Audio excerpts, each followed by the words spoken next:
Muy buenos días a todos.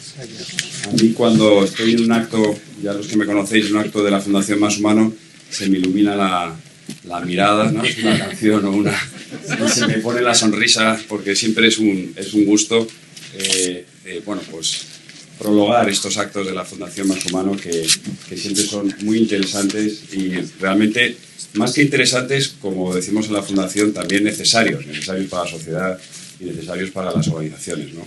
Y por eso yo siempre estoy muy a gusto cuando participo en este tipo de actos, ¿no?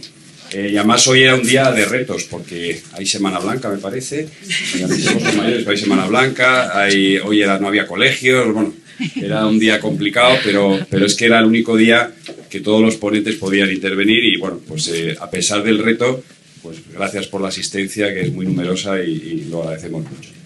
Bueno, la idea de hoy es inaugurar, en el fondo es inaugurar un ciclo de sesiones que vamos a hacer todos los años, y con idea del equipo de la Fundación, de Beatriz, de Tomás y del resto del equipo, de hacer un repaso al inicio de cada año, este sería el primero, de las perspectivas y de las tendencias o de lo que se pueda acontecer en el año que comienza, en este caso en el año 2023, sobre distintas temáticas, ¿no? Distintas temáticas normalmente relacionadas, lógicamente, con el ámbito de la Fundación, pero también con otros ámbitos un poco más extensos, ¿no?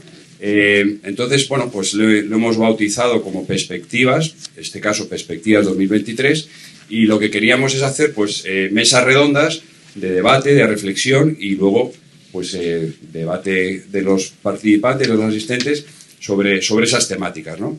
Y este año, pues, hemos elegido dos temas fundamentales, que a lo mejor otros años los repetiremos, o habrá otra mesa si en el año, por ejemplo, el siguiente, que será el 2024, pues vemos que hay una temática que llama más la atención, pero en principio hemos elegido para este año dos mesas temáticas, y sobre todo lo importante de las mesas temáticas, y yo me salgo de ello, pero son los ponentes, ¿no? Que luego en cada mesa se presentará Beatriz y Tomás. La primera mesa es una general sobre perspectivas geopolíticas y económicas, y bueno, pues la verdad es que contamos con los mejores, ¿no? Con los mejores ponentes y las mejores personas y profesionales que pueden debatir sobre este tema, ¿no? Que además coincide que son patronos de la Fundación.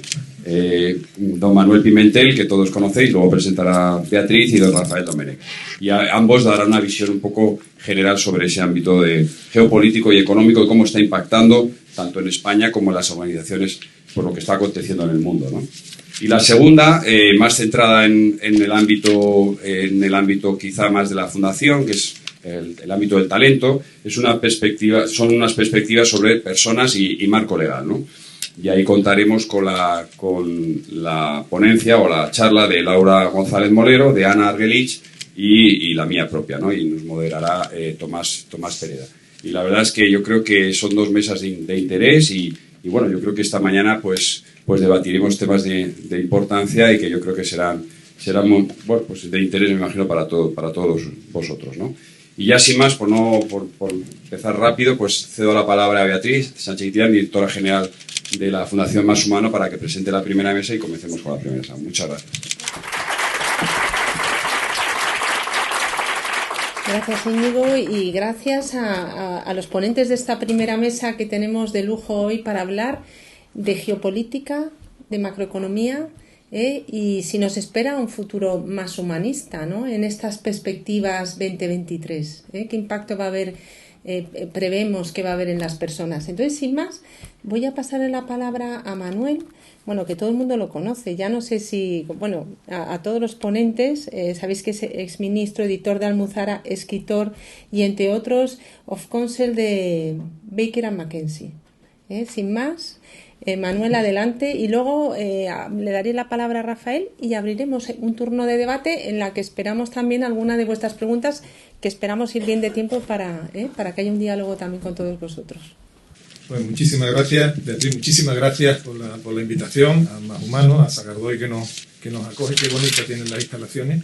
Excelente idea esto de integrar la escuela con el despacho brillante. Pues muchísimas gracias por vuestra presencia. Daré pildoritas, vamos a concentrar mucho y quizás con ánimo un poquito de provocar intelectualmente, ¿no? Primero, ¿Será más humano el futuro? El futuro siempre será humano mientras seamos humanidad. Lo que pasa es que somos humanos que vamos cambiando nuestro propio concepto de humanidad, ¿vale?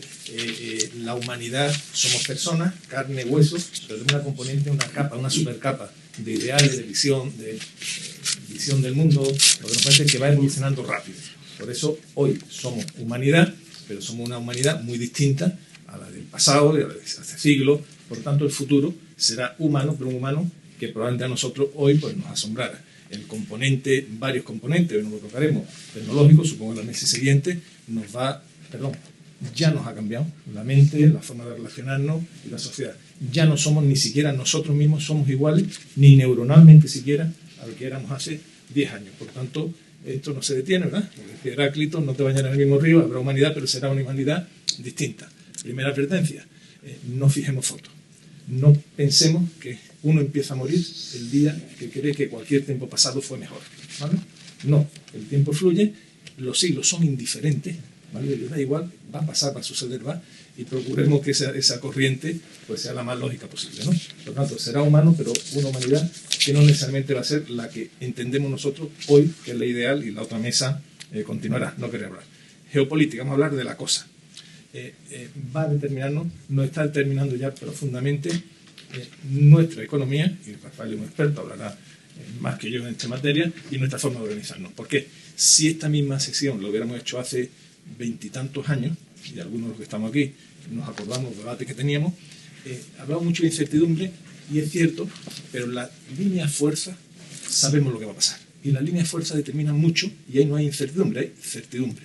Hace 20 y tantos años las dos líneas fuerza, que empezábamos con el palabro, era globalización, que entonces era un palabra, ¿vale? Y el palabra de la época era revolución tecnológica. Y hay gente que supo ver hace 20 años que el mundo se hacía global, tras la caída del muro de Berlín, que detrás de esa globalización había un ideal que era económico, las mercancías que fluyan y los servicios libres por el mundo, y un ideal político, ¿vale? Aquí de Fukuyama se acabó, la democracia occidental va a reinar el mundo, y nace la globalización que hemos ido conociendo durante 20 y tantos años. También nace el concepto bien lo digital.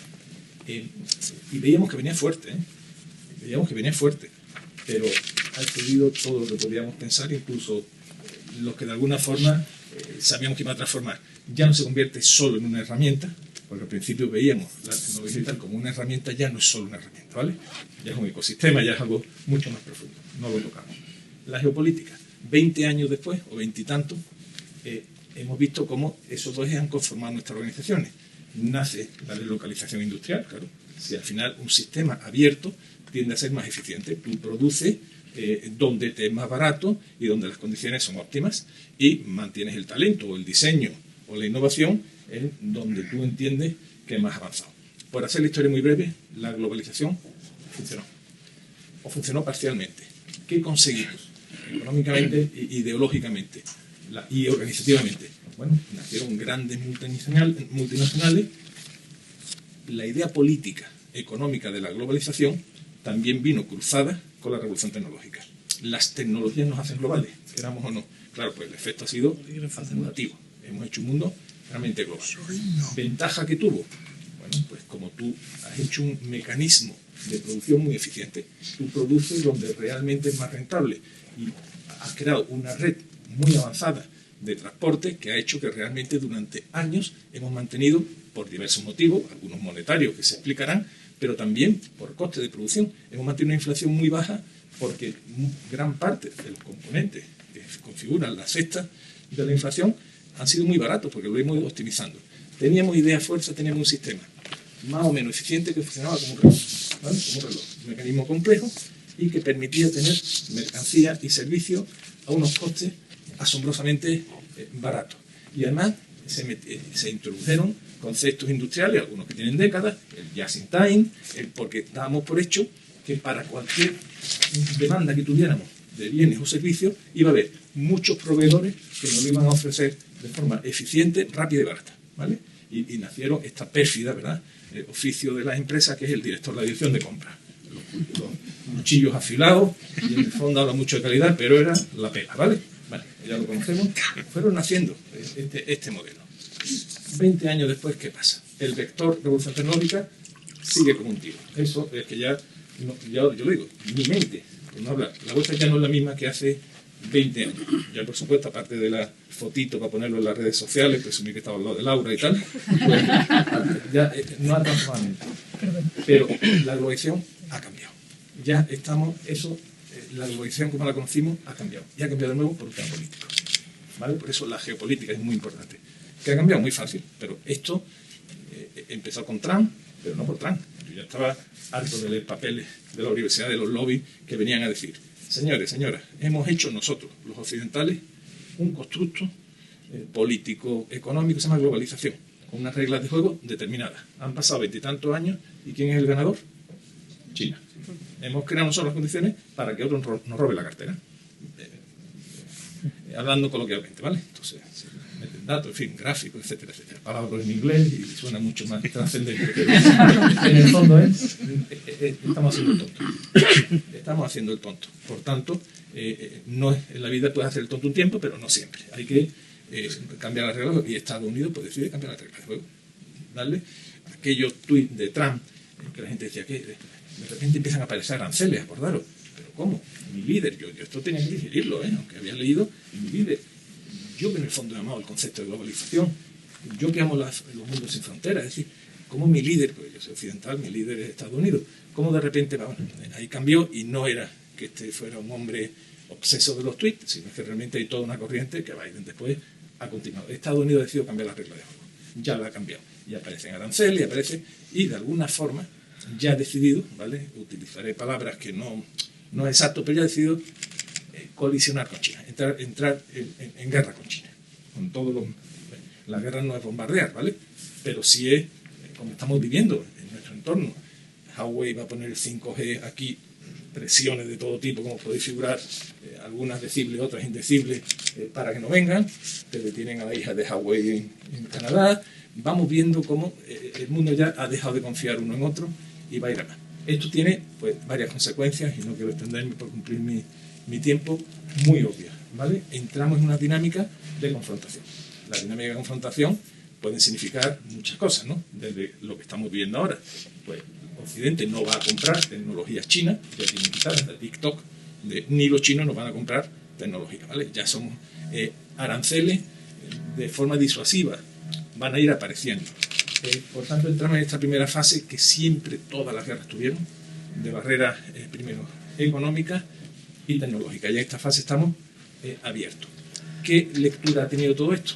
Claro, si tú a un reloj, acordaros la globalización, que es una maquinaria perfecta, le pones chinita a un engranaje, quitas un arancel por aquí, ¿qué hace? Cuando es un sistema eficiente, complejo, le han metido ruido, entonces hace cloc, cloc, cloc, cloc, cloc. Se llama desajuste. Lo que hemos vivido de subida de precio inesperado es fruto de los desajustes. Después de la pandemia, hemos visto pues, los contenedores, empresas de 2.000 euros se te ponen a 14.000, y tú dices, ¿qué ha pasado? Hay menos comercio mundial, los barcos son los mismos, los contenedores son los mismos, incluso más. ¿Por qué de repente la alimentación? Oye, si la alimentación la humanidad crece, pero ya no crece al ritmo de antes. Esto que nos tenía locos, las fábricas de coches cierran porque no hay microchip, pero esto no era el just in time y lo habíamos especialización en Taiwán y no sé dónde, pero ¿qué está pasando? Está pasando desajustes. No es que no haya, es que falla el engranaje que habíamos hecho, ¿vale? Entonces vamos a tener otro modelo. Ese otro modelo va a conllevar necesariamente que la dinámica de deslocalización industrial con un solo vector, todos a China, ¿vale? Pues se vaya a romper. Pues, de hecho, los americanos, por supuesto, no lo dicen, pero lo están haciendo, se están retirando ya de China y buscan pues Vietnam o otro. Más capas de producción vamos a tenerla en nuestro territorio, porque como estamos hablando de cosas graves, vamos a querer tener más cercano la producción. Por eso estos desajustes que ya estamos viviendo van a tener cambios en los modelos. Los desajustes es una puñalada a la selección darwiniana de los departamentos de compra, que me gustaba mucho, pero en el fondo era la pela, ¿vale? La pela, y es lo que le premiaba. Claro, ahora te dicen, vale, yo te lo pongo más barato, pero no te lo aseguro. Aparece el componente de garantía de suministro. Por tanto, hasta el de compra es capaz de pagar un poquito más si te garantizan suministro. Porque ya no, los desajustes nos van a ir, hoy van a faltar microchips, mañana la gasolina, pasado mañana la alcachofa. Pero va a haber desajustes, eso necesariamente. No hay certidumbre, no hay. Y otro tema que va a tener claramente es inflación. Las cosas van a costar más caras. Porque si tú tienes un modelo tremendamente eficiente y tienes las cosas muy baratas, en cuanto le metes ruido, pues es costo, ¿vale? Y siempre habrá pues, el especulador por aquí, el que no llega por allá, ya es costo. Por tanto, la inflación, y habrá mucho más, tiene una base monetaria, que será ahí la evolución que veremos, que es muy interesante y el Banco Central todo esto, pero tiene una base de oferta y demanda pura, una base desde el neolítico, ¿vale? Que es que si no me llega el microchip sube, si el coche no sale, pues estoy dispuesto a pagar un poquito más por él. Y esa inflación nos va a acompañar. Curiosamente, todo esto, ¿dónde puede llegar? No lo sé. Yo creo que va a haber una componente de la inflación, la más importante será la económica monetaria, pero va a haber una simplemente de oferta y demanda de mercancías, de bienes, de mercancías y de servicios. Y esto, sorprendentemente, para la actividad económica, a corto, a largo yo creo que perdemos, ¿vale? A largo nos empobrecemos todos, pero a corto una actividad económica no tiene que ser necesariamente mala, ¿vale? Porque algunas capas de producción y de valor van a ir regresando o se van a acercar o vamos a querer tener todo esto. Ya sabéis que en la época de guerra, al que le pilla fuera de la guerra, pues vende mucho, ¿vale? Y hay los años de la Primera Guerra Mundial, en fin, como no sabemos qué puede pasar, pero también la componente de factor. Fijaros lo que es curioso, en el campo, y había un dicho de principio de siglo, para la agricultura lo bueno era guerra, agua, sol y guerra en Sebastopol. Un dicho para que se acordaban de la guerra de Crimea y todo, que los precios subieron mucho, ¿no? Pues igual. Vamos a tener esa faceta de inflación. ¿Dónde puede llegar? Ahora viene el sistema complejo, ya hablaremos después. Esto, pues, tenemos una guerra declarada, no necesariamente. Hay distintas hipótesis. Cuando ves los documentos, uno entiende que va a llegar a un equilibrio inestable. Por lo tanto, llegará un momento que cuando se vuelva a ajustar el orden que sea, pues la máquina se irá ajustando, ¿vale? El problema es mientras te ajusta, que habrá un equilibrio inestable con dos polos y que, bueno, sería lo inteligente, convivir razonablemente. Esa es una hipótesis. Otra, en la que están parte de los balcones norteamericanos que lo tienen claro. Oye, con Rusia nos fue estupendamente con la URSS. Esto se trata de apretar hasta que ellos implosionen por dentro, porque nuestro modelo es más sólido por dentro que el de ellos. Es otra hipótesis. Por tanto, yo creo que vamos a vivir en un mundo donde las partes no tienen muchas ganas de entrar en guerra. De verdad, ya estamos en una guerra, ¿no? Que algo tiene que ver con lo que estamos diciendo ahora. No creo que tengamos hipótesis más probables. No una guerra, confrontación abierta, sí, toda esta guerra fría con esta, y Occidente ha decidido, estamos en ello, que vamos a ir apretando, ¿eh? Por tanto, vamos a ir apretando, vamos a ver muchas cosas. La geopolítica se convierte en un factor de decisión muy importante en las estrategias de las empresas y en nuestra economía, y por eso, pues, aparte de lo mucho que hemos ido hablando, creo que tenemos un factor de extraordinaria importancia y que va a determinar gran parte de nuestra cuenta de resultados y de nuestro modelo de vida. Muchísimas gracias.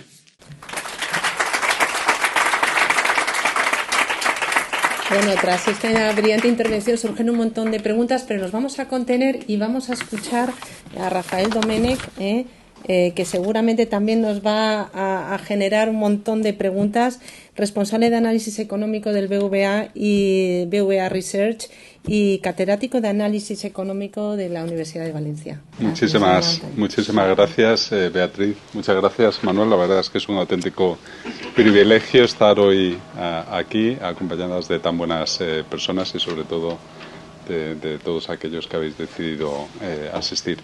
Bueno, yo voy a continuar con las reflexiones que ha hecho Manuel, lo que pasa es que las voy a bajar al terreno económico para comentaros cuáles son las perspectivas que tenemos en BBVA Research sobre la economía mundial y la economía española, ¿no? Y hay 4 mensajes principales que me gustaría que os llevarais, ¿no? En la parte global, ¿no? Estamos viendo cómo los cuellos de botella que surgieron como consecuencia de la pandemia y luego más recientemente se intensificaron por el shock energético, pues esos cuellos de botella, esas disrupciones en las cadenas mundiales de producción van mejorando, van cediendo, los precios de la energía también lo han hecho. Hoy se cumple un año de la guerra de Ucrania y nos encontramos con precios del petróleo y del gas más bajos que los que teníamos hace un año, ¿no?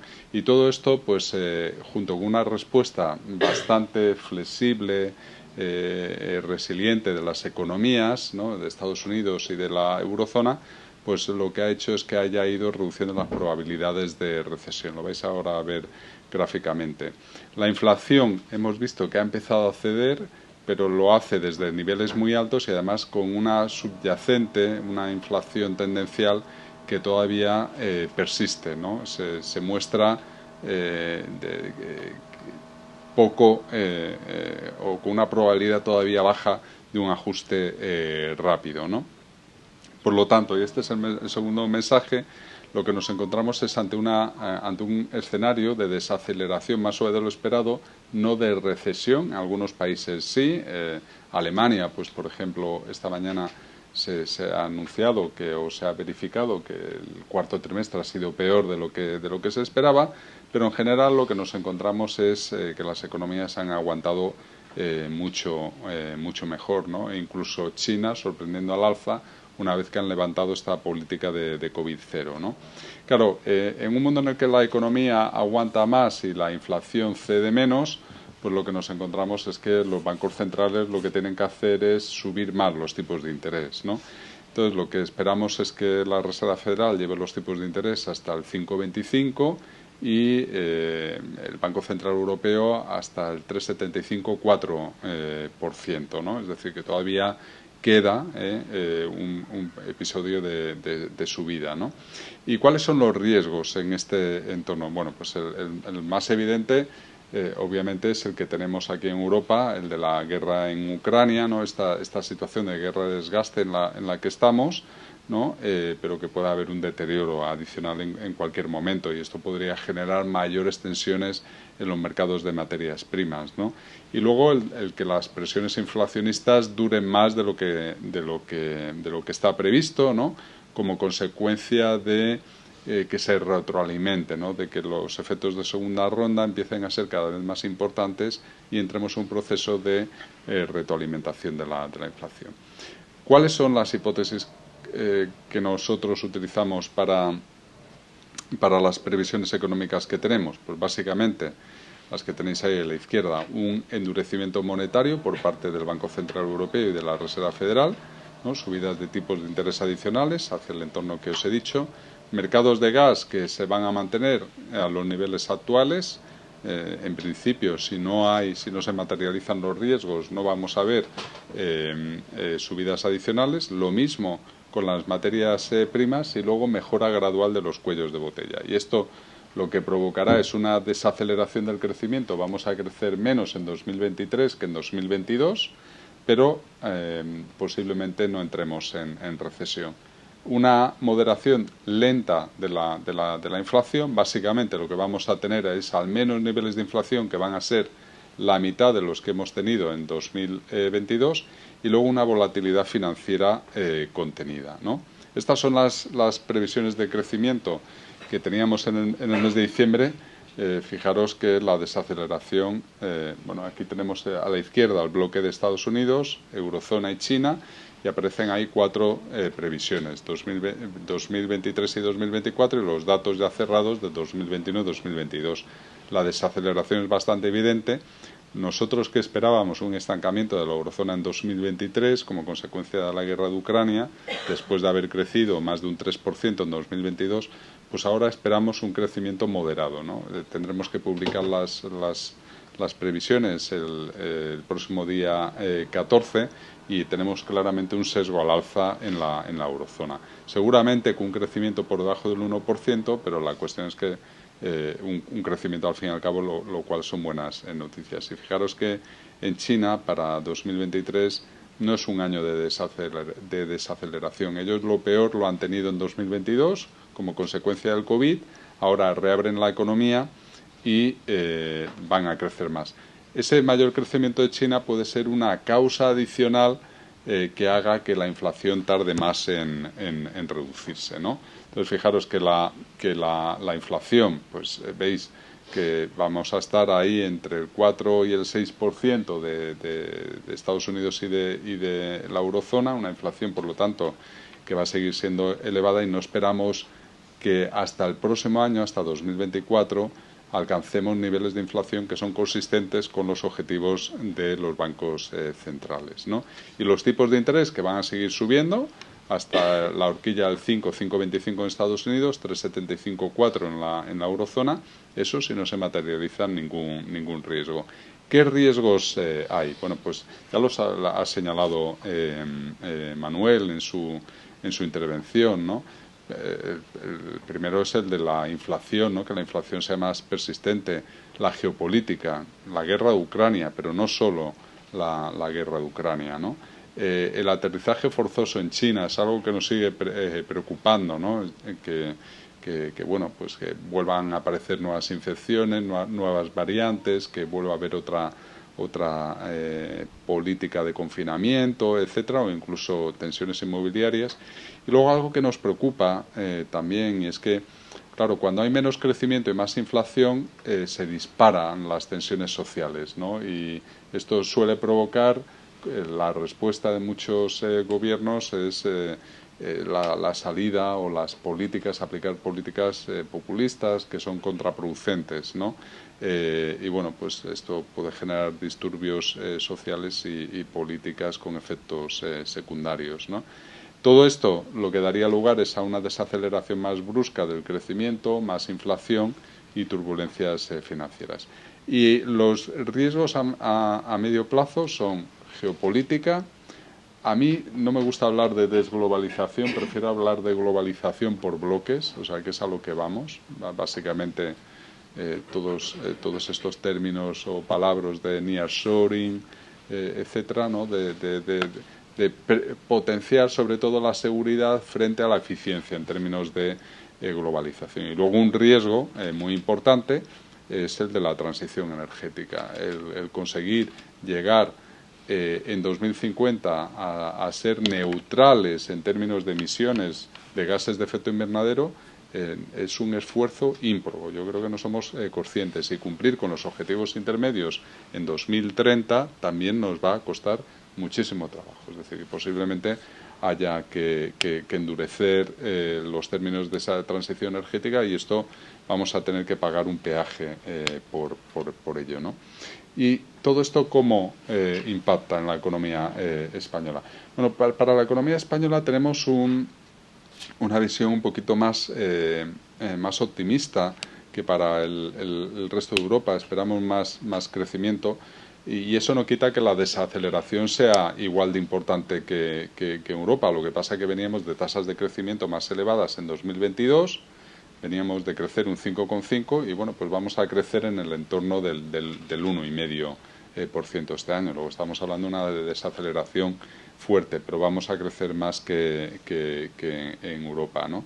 Con todo, pues dados los riesgos que hay, no podemos descartar que el PIB se pueda contraer en alguno de los próximos trimestres. Vais a ver que no es lo que está ocurriendo. Estamos viendo incluso una aceleración de la actividad económica, pero las incertidumbres están ahí.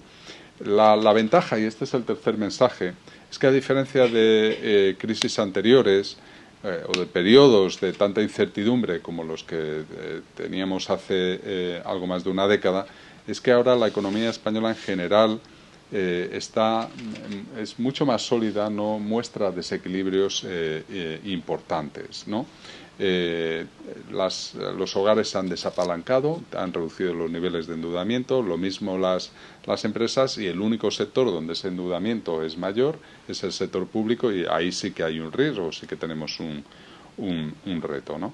¿Cuáles son los riesgos para la economía española, ¿no? Pues básicamente los que nos vienen de fuera, porque al fin y al cabo pues España es una pequeña economía muy abierta que depende mucho de lo que pase en Europa y en el resto del mundo, con los precios de la energía, los precios de las materias primas, con el crecimiento económico de nuestros socios comerciales, con el crecimiento que en el fondo alimenta la llegada de decenas de millones de turistas a España. Todo esto condiciona mucho a la economía española. Por lo tanto, Todo lo que afecta a la economía mundial nos va a afectar directamente a la economía española. Y luego nosotros tenemos nuestros propios retos, que son básicamente algo común al resto de Europa, que es que no se produzcan efectos de segunda ronda con la inflación, ¿no? Esto tendremos que ir siguiéndolo con mucho cuidado. Un segundo riesgo es que no seamos capaces de ejecutar todo lo eficientemente que necesitamos los fondos europeos y las reformas estructurales que necesitamos. Ya estáis siguiendo las dificultades que hay para cerrar, por ejemplo, la reforma de pensiones y cómo esto puede impactar en la recepción de los fondos europeos que tenemos comprometidos, ¿no? Y por lo tanto ese es un riesgo importante. Y luego el tercero, que os decía, ¿no? El único sector económico en el que ha aumentado el endeudamiento es el sector público. Y este es un año, 2023, en el que sabéis que las reglas fiscales en Europa están suspendidas, ¿no? Entonces tenemos que volver a consensuar entre todos los países de la Unión Europea las nuevas reglas fiscales, y España tendrá que consensuar con la Comisión Europea cuál va a ser su senda de consolidación fiscal, ¿no? Entonces, hacer eso sin que genere tensiones en los mercados financieros de financiación de todas las necesidades de la deuda pública, pues es un reto que tenemos. Hasta ahora contenido, porque tenemos las primas de riesgo que están en niveles claramente reducidos, ¿no? Estas son las previsiones que tenemos. Tenemos ahí ese 1,4 de crecimiento, pero con sesgo al alza para 2023, y un crecimiento que podría estar en el entorno del 3% para 2024. Bien, ¿qué es lo que estamos viendo y por qué os decía que hay señales de una aceleración económica? Fijaros, en este gráfico lo que aparecen es para 2022, para todos los meses del 2022 y para enero del 2023, los datos ya cerrados, lo que es la variación mensual de la afiliación media a la Seguridad Social en cuanto aumenta el empleo mes a mes una vez que desestacionalizamos los datos, ¿vale? Una vez que quitamos todos los patrones estacionales que suelen tener los datos. Entonces, fijaros que claramente la guerra de Ucrania se ha notado en los datos de creación de empleo.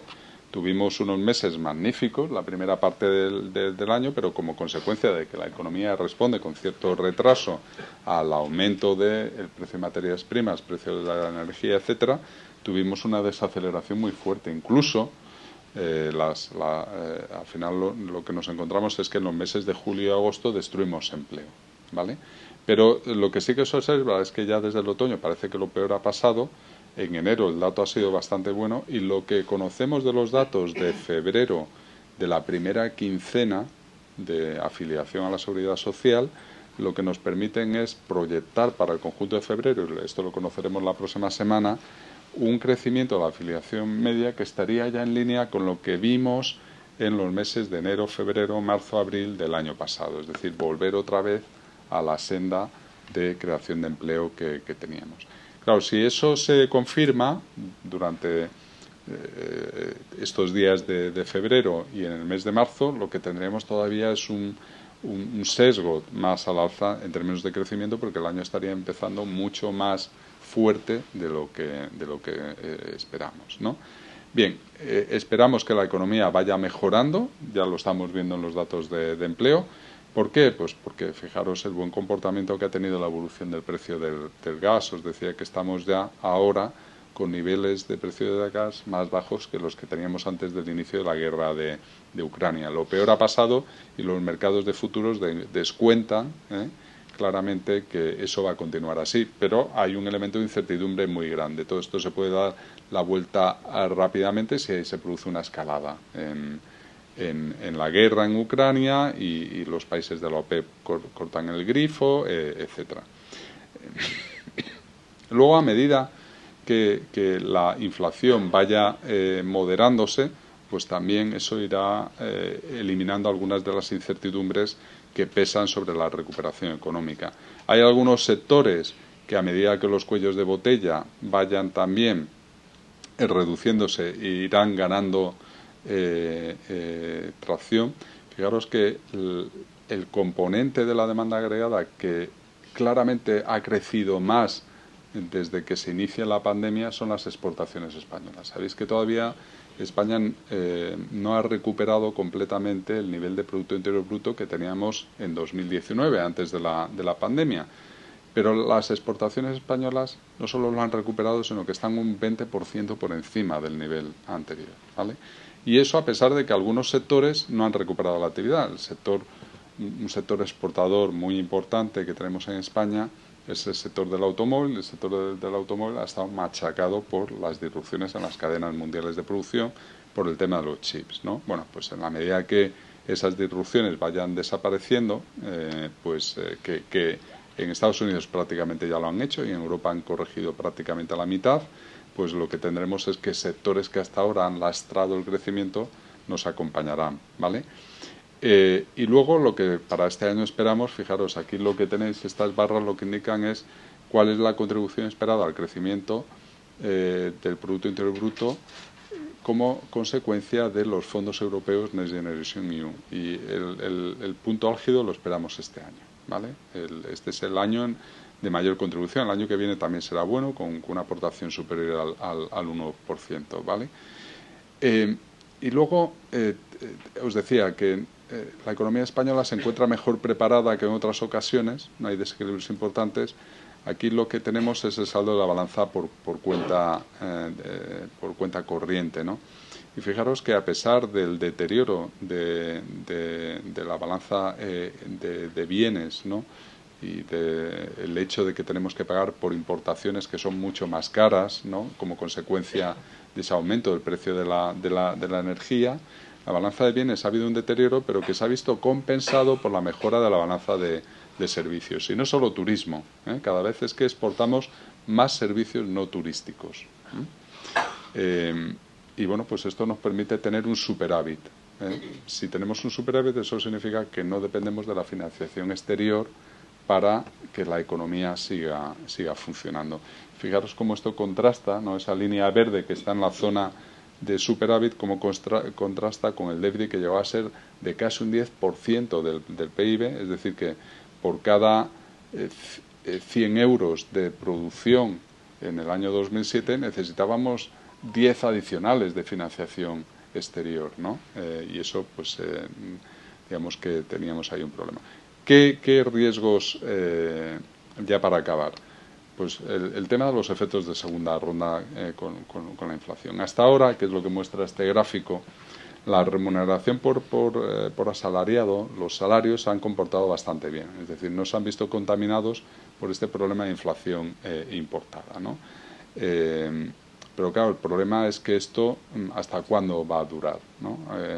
Si la inflación importada se termina convirtiendo en un problema de inflación en costes de lo que nosotros producimos, bien por la vía salarial, bien por los márgenes de las empresas, todo eso puede provocar una dinámica de inflación que nos haga perder competitividad. Y eso pues significará menos crecimiento futuro y más desempleo.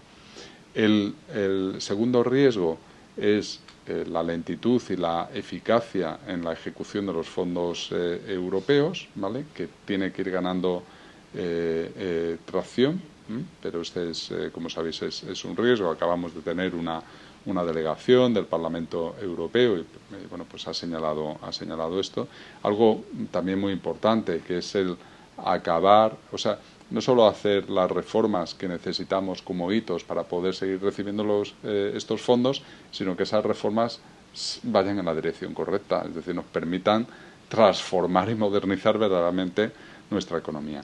Y el tercero, pues tiene que ver con el déficit público. Fijaros que las dos líneas de abajo lo que nos dicen es que de 2019 al 2022 han aumentado mucho los ingresos públicos, ha aumentado mucho la presión fiscal, en más de 4 puntos, prácticamente 5, pero ese aumento de presión fiscal ha dado lugar a un mayor aumento del gasto público, de manera que el déficit es mayor, ¿vale? Entonces tenemos más déficit con un nivel de deuda mayor, ¿no? Y por lo tanto, en ese sentido, la consolidación fiscal, la estabilidad presupuestaria y las nuevas reglas fiscales en Europa, su cumplimiento, es un reto, ¿no? Yo prefiero no llamarle riesgo, pero es un reto que tenemos que acometer. Y yo con esto, Beatriz, pues acabo, y si os parece, pues pasamos ahora al debate, ¿no? A lo más interesante.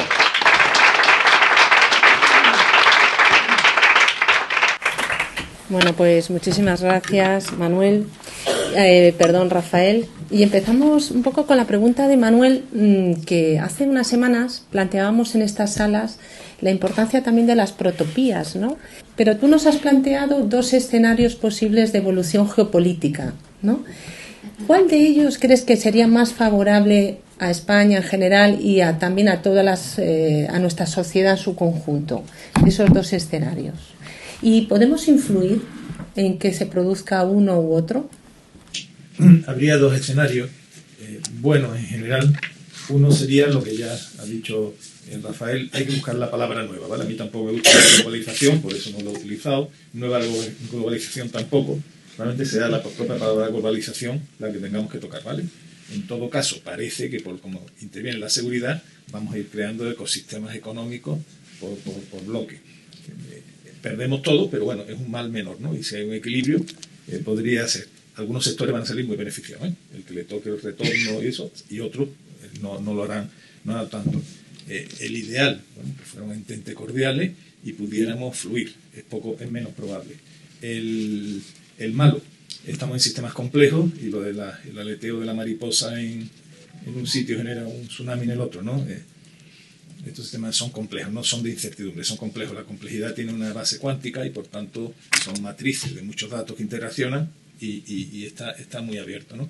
Pero para nosotros un escenario visto de grandes bloques que sí mantienen los principios de la libertad de movimiento y una relación razonable con el otro sería puntual. Y no hay que descartar pues que la guerra de Ucrania hoy, mañana la de otro lugar, se mantenga y creciera un poquito los episodios de conflicto bélico. En fin, esperemos lidiar para nosotros esa globalización por regiones, estaría bien. Perfecto. Otra pregunta para Rafael. Has indicado que uno de nuestros principales riesgos es el crecimiento del déficit público. Desde Fundación Más Humano con Fundación Endesa tenemos Generación Sabia, que es un movimiento a favor de prolongar la vida laboral de las personas todo el tiempo que se pueda. Todos estos seniors, los más de 40.000 que hay en este movimiento, ¿no?, de Generación Sabia, quieren prolongar su vida laboral. ¿Cómo ves el efecto que tiene en ese riesgo de déficit público la presión en las pensiones de todos estos baby boomers que estamos y que nos jubilaremos dentro de unos años, o que el propio mercado laboral nos prejubila de manera prematura? ¿Cómo ves ese impacto en las arcas públicas y en la macroeconomía? A ver, en estos momentos nuestro sistema contributivo de pensiones tiene ya un déficit que es equivalente a prácticamente este año las previsiones apuntan a un déficit que va a estar en el entorno de 2,5 puntos del Producto Interior Bruto, ¿no? Esto, para que nos hagamos una idea, estaríamos hablando de aproximadamente unos 2.000 euros por pensionista, algo más, ¿vale?, al año, ¿de acuerdo? Y que si los afiliados a la Seguridad Social tuvieran que hacer frente a este déficit al que tenemos ahora mismo, pues tendrían que aportar de su salario aproximadamente algo más de 1.000 euros al año, ¿no? Con lo cual estamos hablando de, ya partimos de una situación delicada, bastante delicada. Y con las proyecciones actuales de un sistema sin cambio, que yo espero que se vaya cambiando, lo que nos encontramos es que, como consecuencia del aumento de la esperanza de vida, lo cual es algo magnífico, ¿no?, y de que en las próximas décadas se va a jubilar, ¿no?, toda una generación muy numerosa, que fue la del baby boom, que lo hace además con una esperanza de vida mayor que la de sus coetáneos europeos. Todo eso es magnífico, pero claro, esto es como irse de vacaciones, nos cuesta, ¿no?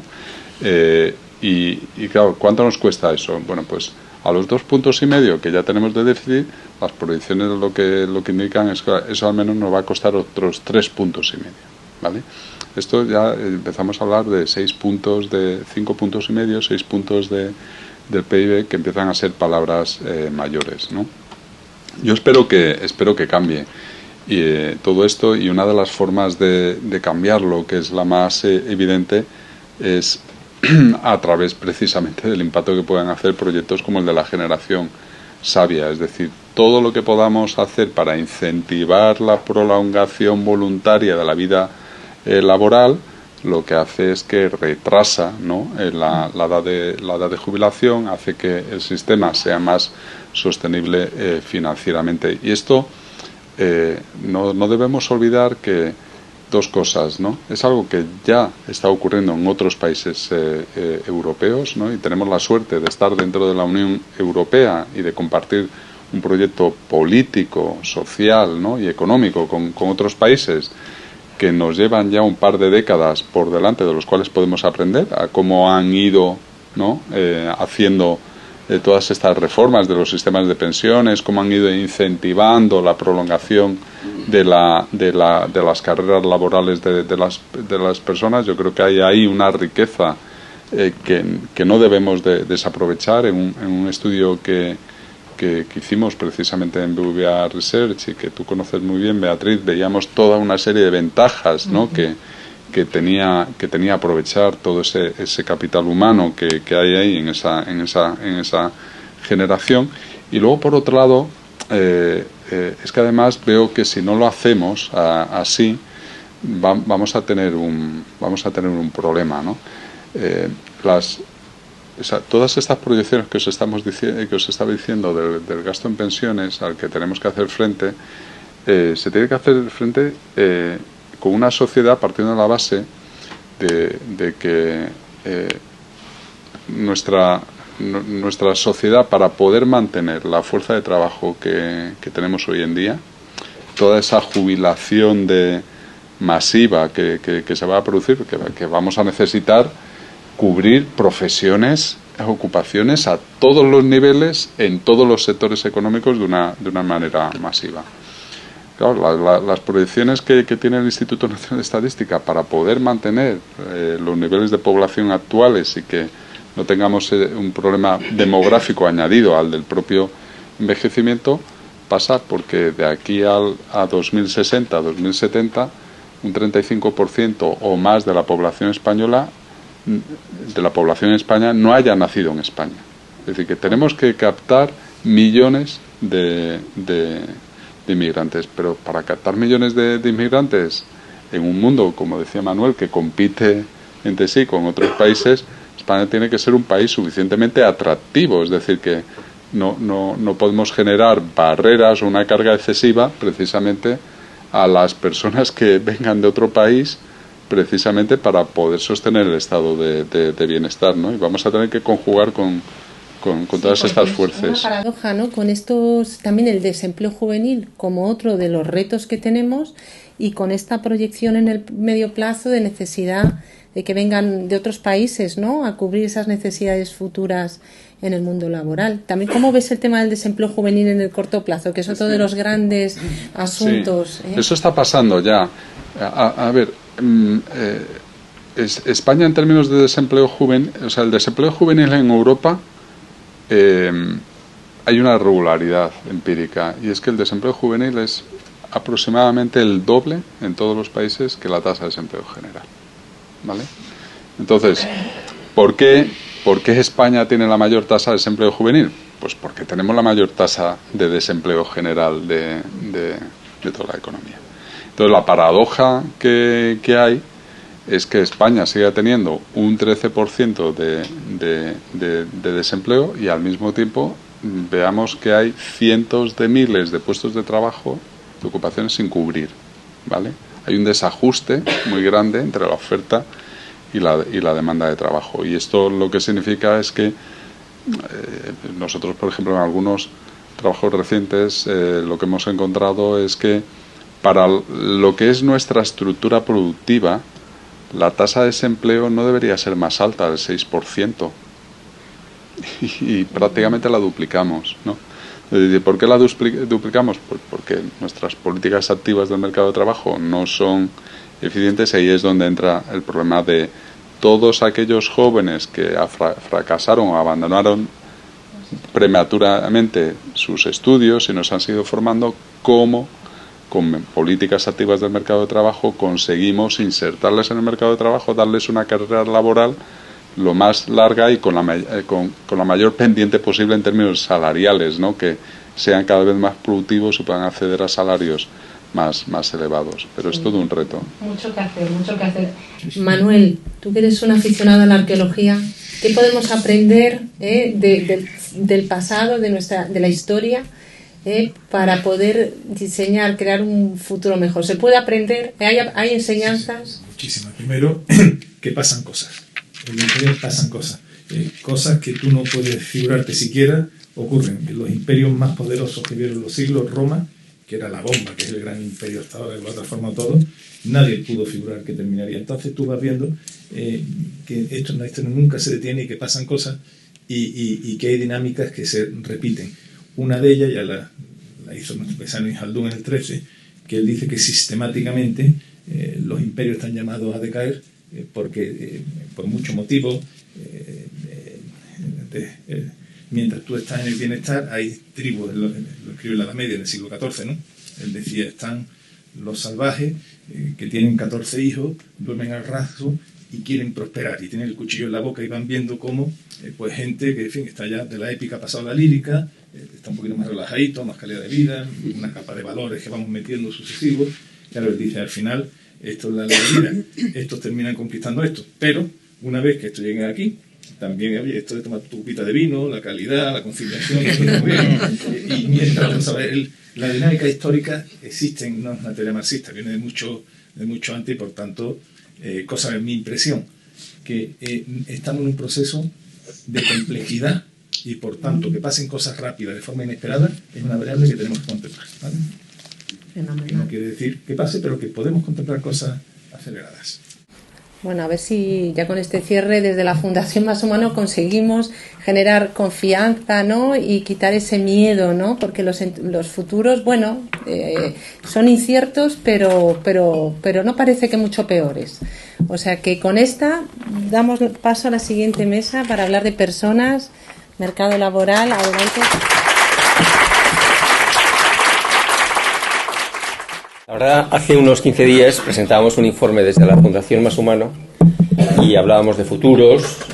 Nuevamente me estaba recordando a los tiempos donde la policrisis, la permacrisis, y la verdad es que estábamos preparados nos hemos ido preparando para una pandemia, para una guerra, para la polarización que comentaba antes Rafael Domènech. Pero claro, hay cosas que como también decía Manuel, la complejidad de nuestra sociedad, esos modelos sistémicos, a veces hace que dependamos del azar. Y pasan cosas que de repente Tamara nos da el disgusto y su tío Vargas Llosa, pues de repente deja a su madre y dices, para esto no estábamos preparados para grandes consecuencias, pero de repente va a la realidad y nos sorprende, ¿no? Bueno, pues ahora vamos a poner un poco más el zoom en cómo afecta la situación, el escenario en las personas desde el punto de vista de la regulación, desde el punto de vista de su gobernanza, de la gobernanza de las organizaciones. Y luego un aspecto yo creo que muy interesante, que es posiblemente la era que nos está tocando vivir, tiene una definición, tiene una palanca muy poderosa como son las tecnociencias, tanto la tecnología y las ciencias que son las que están cambiando incluso nuestra manera de vivir. Y de esto vamos a hablar con 3 presidentes. Con Laura González Molero, presidente de APD y consejera independiente de varias compañías. Con Anna Argelich, presidente de la compañía farmacéutica Merck & Dohme, de la compañía estadounidense. Y con Íñigo Sagardoy, presidente de voy a decir Fundación Más Humano y Sagardoy Abogados también. Aquí estamos. Entonces, vamos a seguir la misma estructura. Vais a tener 15 minutos cada uno para ofrecernos una perspectiva de cada una de vuestras dimensiones. Si os parece, empezamos con Laura González Molero, que como os he dicho es presidente de APD y consejera independiente de varias compañías cotizadas, y que yo creo que es importante comenzar con hablar sobre personas y la buena gobernanza en estos tiempos en donde sobre todo la reputación, sobre todo la transparencia, sobre todo ese mundo que hablábamos el otro día de que las empresas somos una glass box, una caja de cristal en donde afortunadamente todo se contempla, todo se ve. Entonces, Laura, si te parece, te cedo la palabra. Muchísimas gracias, muy buenos días. Mi más sincero agradecimiento a Sagardoy y a Más Humano de dar una oportunidad de debatir de un tema tan importante, tan trascendental.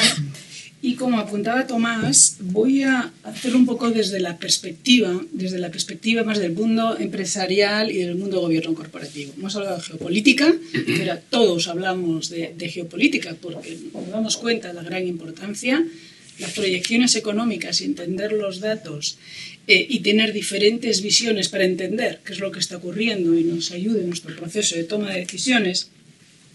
Pero la gran pregunta, que me ha gustado mucho en el título que habéis puesto, es si nos espera un futuro más humano.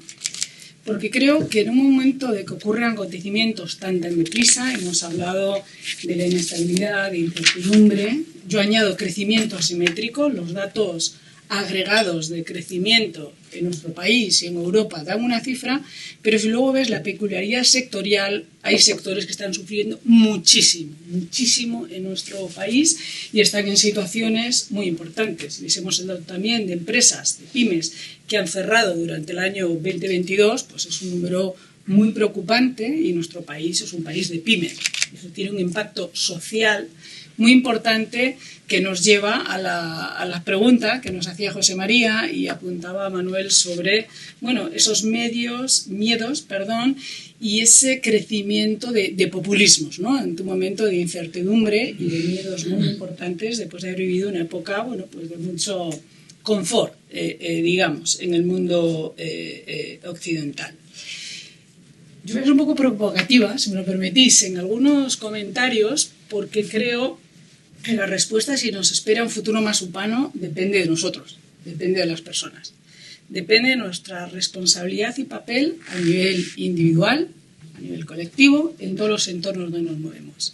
En el profesional, en los sectoriales, como en estos que estamos debatiendo, y hasta en el privado, ¿no? ¿Qué tipo de valores, principios, comportamientos ponemos sobre la mesa? Porque creo, y esto es una crítica y autocrítica, ¿no? Es que creo que hemos hecho a la sociedad una dejación de nuestras responsabilidades. Y creo que la sociedad civil, y yo ahí desde APD intento poner mi granito de arena, de que recuperemos la sociedad y las personas la definición un poco del destino de nuestro futuro. Creo que esa dejación ha hecho que el mundo político haya invadido absolutamente todo, y creo que tenemos que hacer una llamada a la acción, si me permitís, a poder volver a recuperar este espacio, ¿no? Y para ello creo que tenemos que hacerlo, como decía, desde todos los ámbitos, ¿no? Y por eso las personas tienen que ser el centro, deben ser el centro. La tecnología casi se ha convertido en una commodity. Hoy en día ya casi no hay barreras de entradas tecnológicas. La financiación, a pesar de la subida de los tipos de interés, sigue habiendo mucha liquidez en el mercado. Por eso el consumo también sigue a niveles razonables.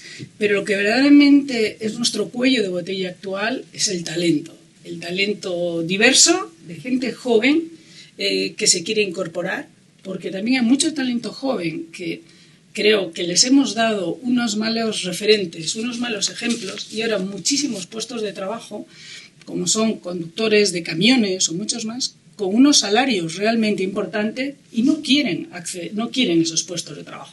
Con lo cual algo estamos haciendo mal como sociedad. Y también expulsamos a talento que tiene una señorita, un conocimiento que no tiene problemas de conciliación y que estaría encantado de seguir aportando, y tenemos trabas en nuestro modelo cómo poder conseguir integrar y gestionar de una manera mucho más amplia todo el talento. El talento joven, que lo integremos, que se incorpore a los valores de la compañía y al esfuerzo y a la cultura del esfuerzo, que nosotros hemos nacido con ella. Y también el talento senior, cómo podemos hacer combinar todo ese talento para poder conseguir generación de valor, porque al final lo que queremos es generar riqueza para nosotros y las próximas generaciones, para nuestros hijos y las futuras generaciones. Con lo cual, para ello, para mí hay dos principios importantes que quiero trasladar a vosotros. Primero, que no debemos hacer dejación de nuestras responsabilidades y actuar y ser coherentes con lo que decimos y lo que hacemos en todos nuestros ámbitos, personal, círculo, amistad y familiar y personal. Y el segundo punto es el de gobierno corporativo, en cualquier institución. O sea, cualquier organización, sea pública, privada, sin ánimo de lucro, tiene que estar bien gestionada. Y para poder estar bien gestionada necesita un buen gobierno que permita realmente el asegurar que tenemos pesos y contrapesos, los check and balance. Cuando una sociedad, cuando una empresa, hasta una asociación no tiene unos check and balance adecuados, pues la naturaleza humana se desborda y hacemos cosas a veces que no tienen sentido. Y somos humanos. Con cosas maravillosas, pero también con debilidades que tenemos que gestionar, y gracias a esos check and balance podemos conseguir esa generación de valor que queremos extender. Y por eso un buen gobierno corporativo ayuda a crear esos check and balance, a tomar decisiones analizadas, viendo sus contrapesos y viendo su impacto en todos los stakeholders, en todos los agentes. Hemos tenido mucho foco en un determinado área, en los accionistas o en los beneficios empresariales, que son esenciales, porque si esto no lo conseguimos, lo demás no existe. Y no nos olvidemos que los que verdaderamente crean riqueza y crean empleo son las empresas y los empresarios. Y necesitamos un entorno en el que eso se pueda facilitar. Y ahí tenemos que tener, de nuevo, como sociedad civil, un mayor impacto e influencia. Y me consta que Íñigo lo hace muchísimo y lo intenta desde todos los ámbitos en los que está y todos los que estamos aquí. Es decir, que tenemos que actuar, conseguir influenciar en nuestro entorno para que el peso de la sociedad civil, los que realmente estamos generando esta economía y apuntamos a que crezca y se desarrolle con las mejores condiciones posibles, nuestra voz, nuestra experiencia y nuestro conocimiento se tenga en cuenta. Se tenga en cuenta cuál es el impacto de la subida del salario mínimo interprofesional que estamos ahora discutiendo. ¿Eso qué impacto tiene en el trabajo?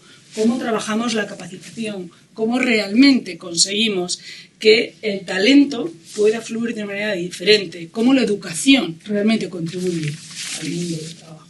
Creo que tenemos una desconexión en nuestro país entre el mundo educativo y el mundo empresarial terrible, que nos lleva a unos gaps que tenemos que compensar. Y somos las empresas, y creo que tenemos que hacerlo más, pero también lo tenemos que hacer trasladar a la sociedad, que invertimos muchos esfuerzos y recursos porque consideramos que son necesarios, y lo hacemos encantados, para capacitar a las personas a que transicionemos en nuestra vida profesional en roles distintos, porque los roles dentro de la empresa van cambiando.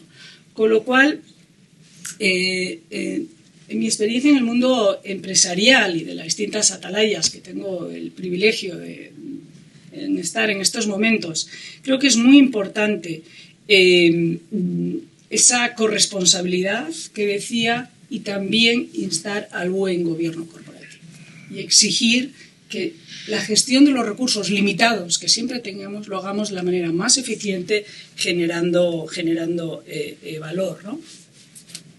Nosotros en esta casa, gracias a la Business School de Sagardoy y un curso de especialización que hemos querido llamar así, de gobierno corporativo, intentamos trasladar de una manera profunda, de una manera muy responsable y con una profundidad lo máxima posible, a realmente trasladar la importancia del conocimiento del buen gobierno corporativo para poderlo trasladar a cualquier actividad que hagamos en nuestra vida actual y futura, porque el buen gobierno es esencial en todo y la falta de gobierno es desgobierno y caos. Y nos lleva a tensiones tremendas, no solo económicas, sino también sociales. Y hay que tener ahora estas dos vertientes siempre, buscar el equilibrio entre la faceta económica, que insisto, que es fundamental, no quiero que penséis que le quito importancia porque es básica, sin ella no funciona la otra,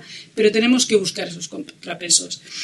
Y por último deciros que yo tengo el privilegio también de estar en 3 compañías del IBEX 35, empresas cotizadas, en las que en nuestras agendas el tema de personas cada vez es más importante y le dedicamos más tiempo. La famosa CNR, Comisión de Nombramientos y Retribuciones, que el pasado, si me permitís, era un poco la María, solo se reunía cuando había cosas interesantes, pero el resto del tiempo la importante, la guay, era la de auditoría y control, está tomando un peso realmente muy, muy importante. Porque desde el máximo órgano de gobierno de cualquier compañía, que es un consejo de administración, nos damos cuenta que poner la persona en el centro, gestionar, atraer, retener el talento es clave para el futuro de nuestras compañías, de nuestro país, de nuestra sociedad y de nuestro futuro. Y tenemos una responsabilidad de poder hacer un mundo mejor desde cada una de las atalayas en la que estamos. Tenemos grandes retos, lo ha apuntado Rafael y no me quiero resistir y decir palabras sobre ello. Hablaba sobre la transición energética. Creo que nos dejamos llevar muchas veces por cantos de sirena maravillosos, que por supuesto nadie estamos en contra de ellos, nadie los critica. Lo que tenemos que hacer capaces es hacerlo en un espacio temporal y una planificación y una transición razonable. Porque a veces la tecnología no te permite hacerlo en el corto plazo que nos hemos impuesto. Entonces yo a veces tengo la sensación, y voy a provocar de nuevo, creo que Europa queremos ser los campeones de la regulación y nos está haciendo a veces pues pegarnos un tiro en el pie, porque nos es tan difícil competir, porque nos ponemos tanta regulación que hace que el imperio de Occidente se esté tambaleando. Entonces yo creo que tenemos que buscar ver el horizonte, lo que queremos, sin duda. Nadie cuestiona el concepto de sostenibilidad, de ESG, está absolutamente presente. Pero esa transición, esa hoja de ruta, ¿cómo lo podemos alcanzar? Lo tenemos que hacer de una manera que no hunda nuestras compañías, que nos permita competir mundialmente o regionalmente, globalmente. Tenemos que poder competir. Pero ahora mismo está habiendo una regulación tan pesada en Europa que poder competir frente a otros mercados es casi imposible. Es casi imposible. Entonces yo creo que esta reflexión como sociedad la tenemos que hacer. Estamos creando una nueva sociedad, modelo económico y de convivencia en el siglo XXI, y mi último mensaje es que es responsabilidad de todos, que no hagamos dejación de nuestras responsabilidades, seamos actores principales en esta transformación del mundo y como yo firme convencida del buen gobierno corporativo, que nos apoyemos en los instrumentos y las metodologías que existen para ello, para poder generar valor y crear una sociedad mejor. Nada más. Gracias.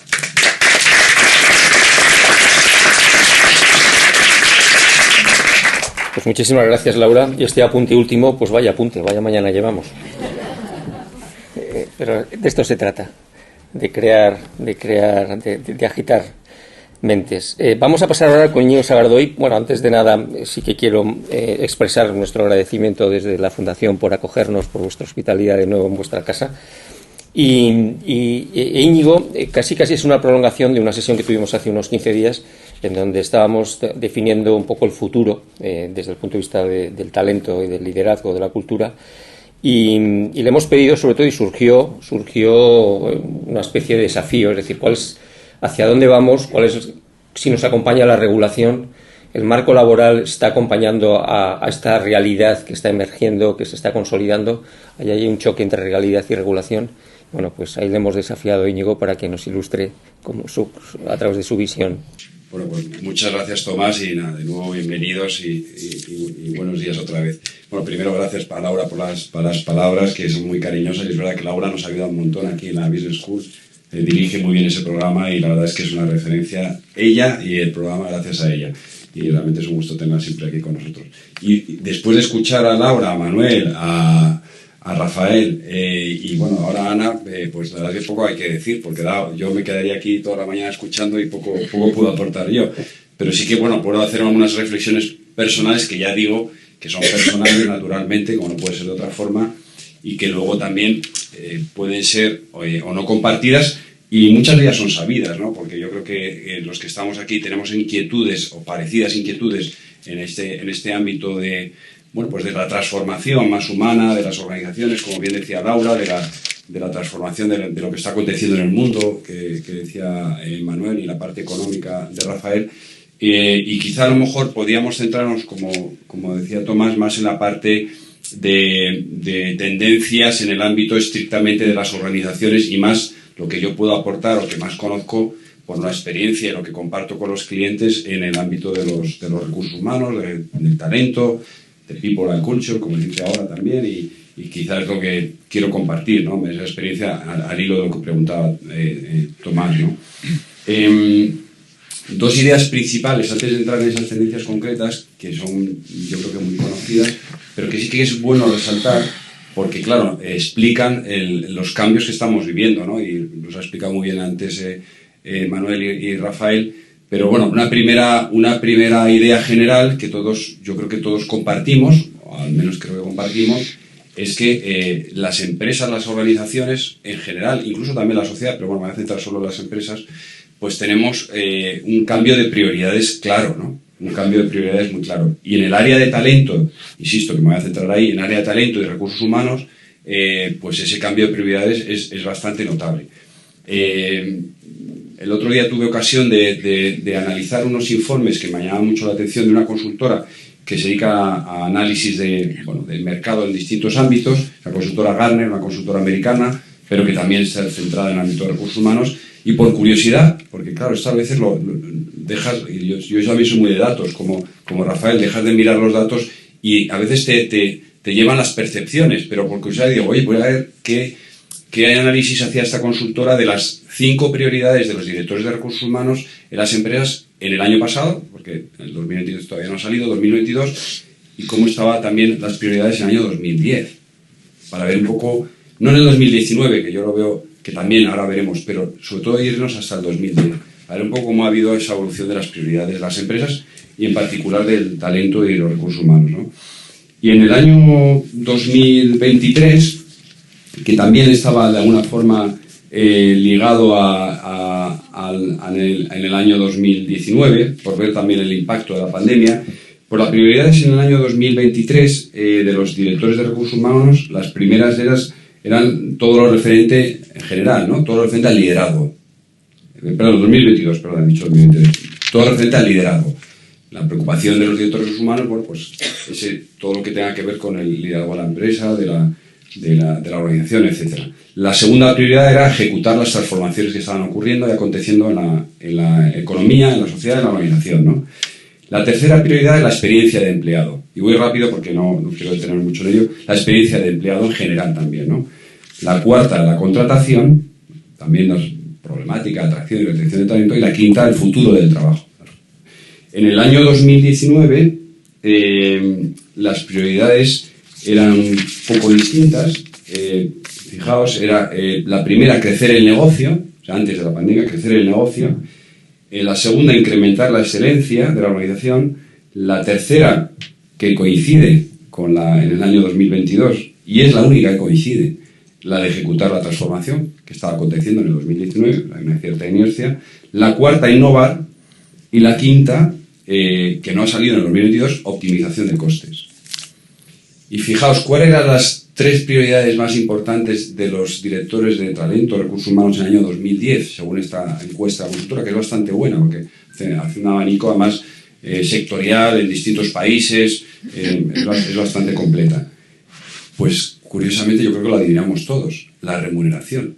Todo lo que tenga que ver, las 3 primeras prioridades, tenía que ver con remuneración de ejecutivos, remuneración de empleados, todo lo que tenga que ver con compensación. Cosa que en el año 2019 y 2022 pues no se ha vuelto a producir, o no se repite por lo menos en la encuesta, ¿no? Yo creo que eso es un tema muy sintomático de la tendencia, de la preocupación que tienen las organizaciones a día de hoy en el ámbito del talento y recursos humanos. Segunda idea principal, que ya lo habéis dicho sobre todo, y Laura también, Rafael y Manuel, no me voy a detener en ello, la situación, una expresión que yo copio de de Tomás de policrisis. Quizá además la teníamos que cambiar, la tienes que cambiar, escuchando a Rafael y a Manuel, en una situación más de polirriesgos. Porque el término policrisis, pues a lo mejor, visto lo visto, de que hay una percepción de la sociedad quizá distinta de la realidad y de los datos económicos. Es cierto que hay crisis, lógicamente, de la guerra de Ucrania, hay crisis de la globalización, que decía Manuel, pues hay crisis de inflación, de innovación tecnológica, de disrupción en general, ¿no?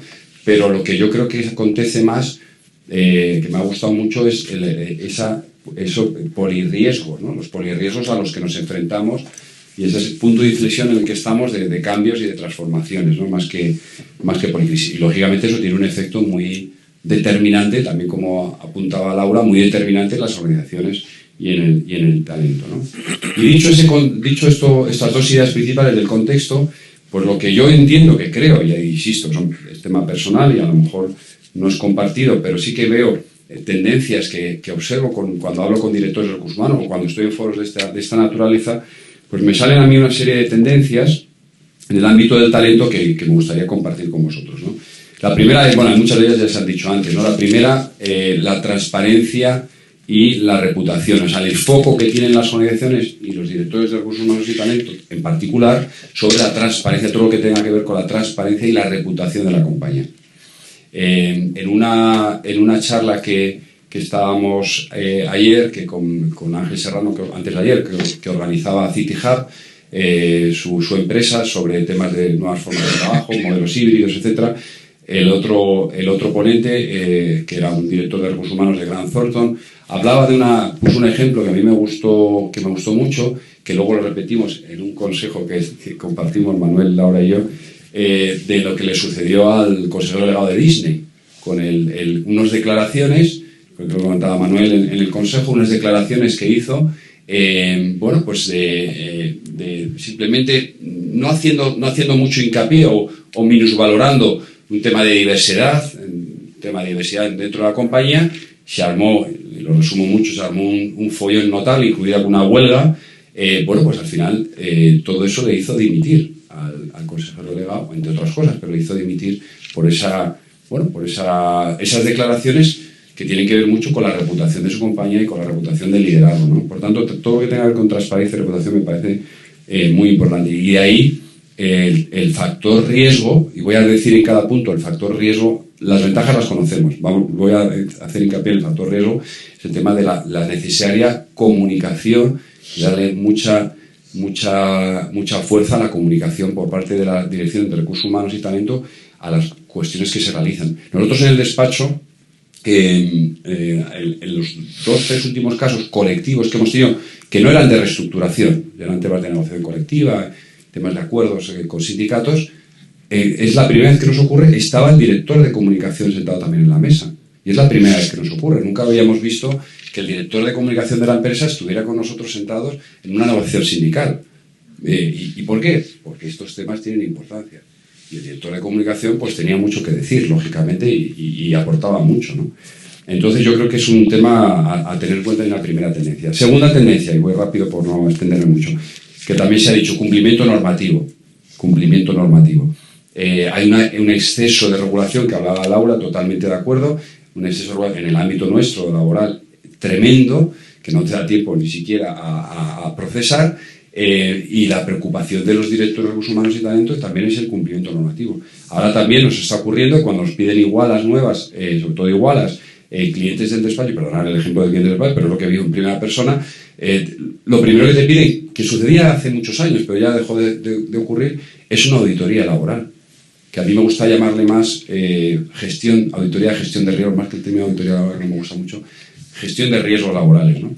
Pero es verdad que te lo piden. ¿Por qué? Porque dice, oye, ojo, antes de meternos, sobre todo ya si son empresas que tienen filiales fuera de España, hazme una foto de cómo estoy, porque hay tanta regulación, tanta política que implementar, tanta cuestión, que quiero que lo miréis antes de entrar. Luego esperemos que lo haga la iguala, pero bueno, en principio la auditoría no es para asustar. Tercera, que esto es totalmente conocido y... ahí el riesgo no lo mencionaba, y el riesgo lógicamente son todo derivado con el compliance y cumplimiento normativo, etc., ¿no? Tercera tendencia, lógicamente, que todos constatamos a diario, y está muy hablado, está hablado en el informe que hicimos en la Fundación, nuevas formas de trabajo, ¿no? Nuevas formas de trabajo, modelos híbridos.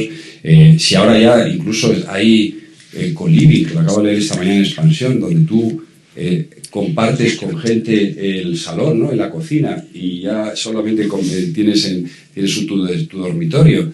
¿Cómo no vamos a compartir? Si ahí compartes tu vida íntima, ¿cómo no se va a compartir pues los modelos de coworking, los nuevos modelos de trabajo, etcétera? Y en eso, bueno, Ángel Serrano sabe muchísimo más que yo, pero bueno, eso está a la orden del día y efectivamente es imparable. Riesgo ahí, cómo gestionan las direcciones de recursos humanos y talento, cómo gestionan las nuevas formas de trabajo. Y digo no cómo gestionan que no lo sepan hacer, sino esa incertidumbre en las estrategias y la planificación, cómo se hace. Porque tú no sabes el día de mañana si una parte de la plantilla va a estar deslocalizada, si vas a tener que traer talento de gente que está trabajando en Alemania, o si realmente ahora la gente quiere trabajar más. O sea, esa dificultad de la gestión en nuevas formas de trabajo, donde antes era ABC, oye, todos aquí, las mismas obras, tal, pues ahora realmente es una gran preocupación para la Dirección de Recursos Humanos y Talento.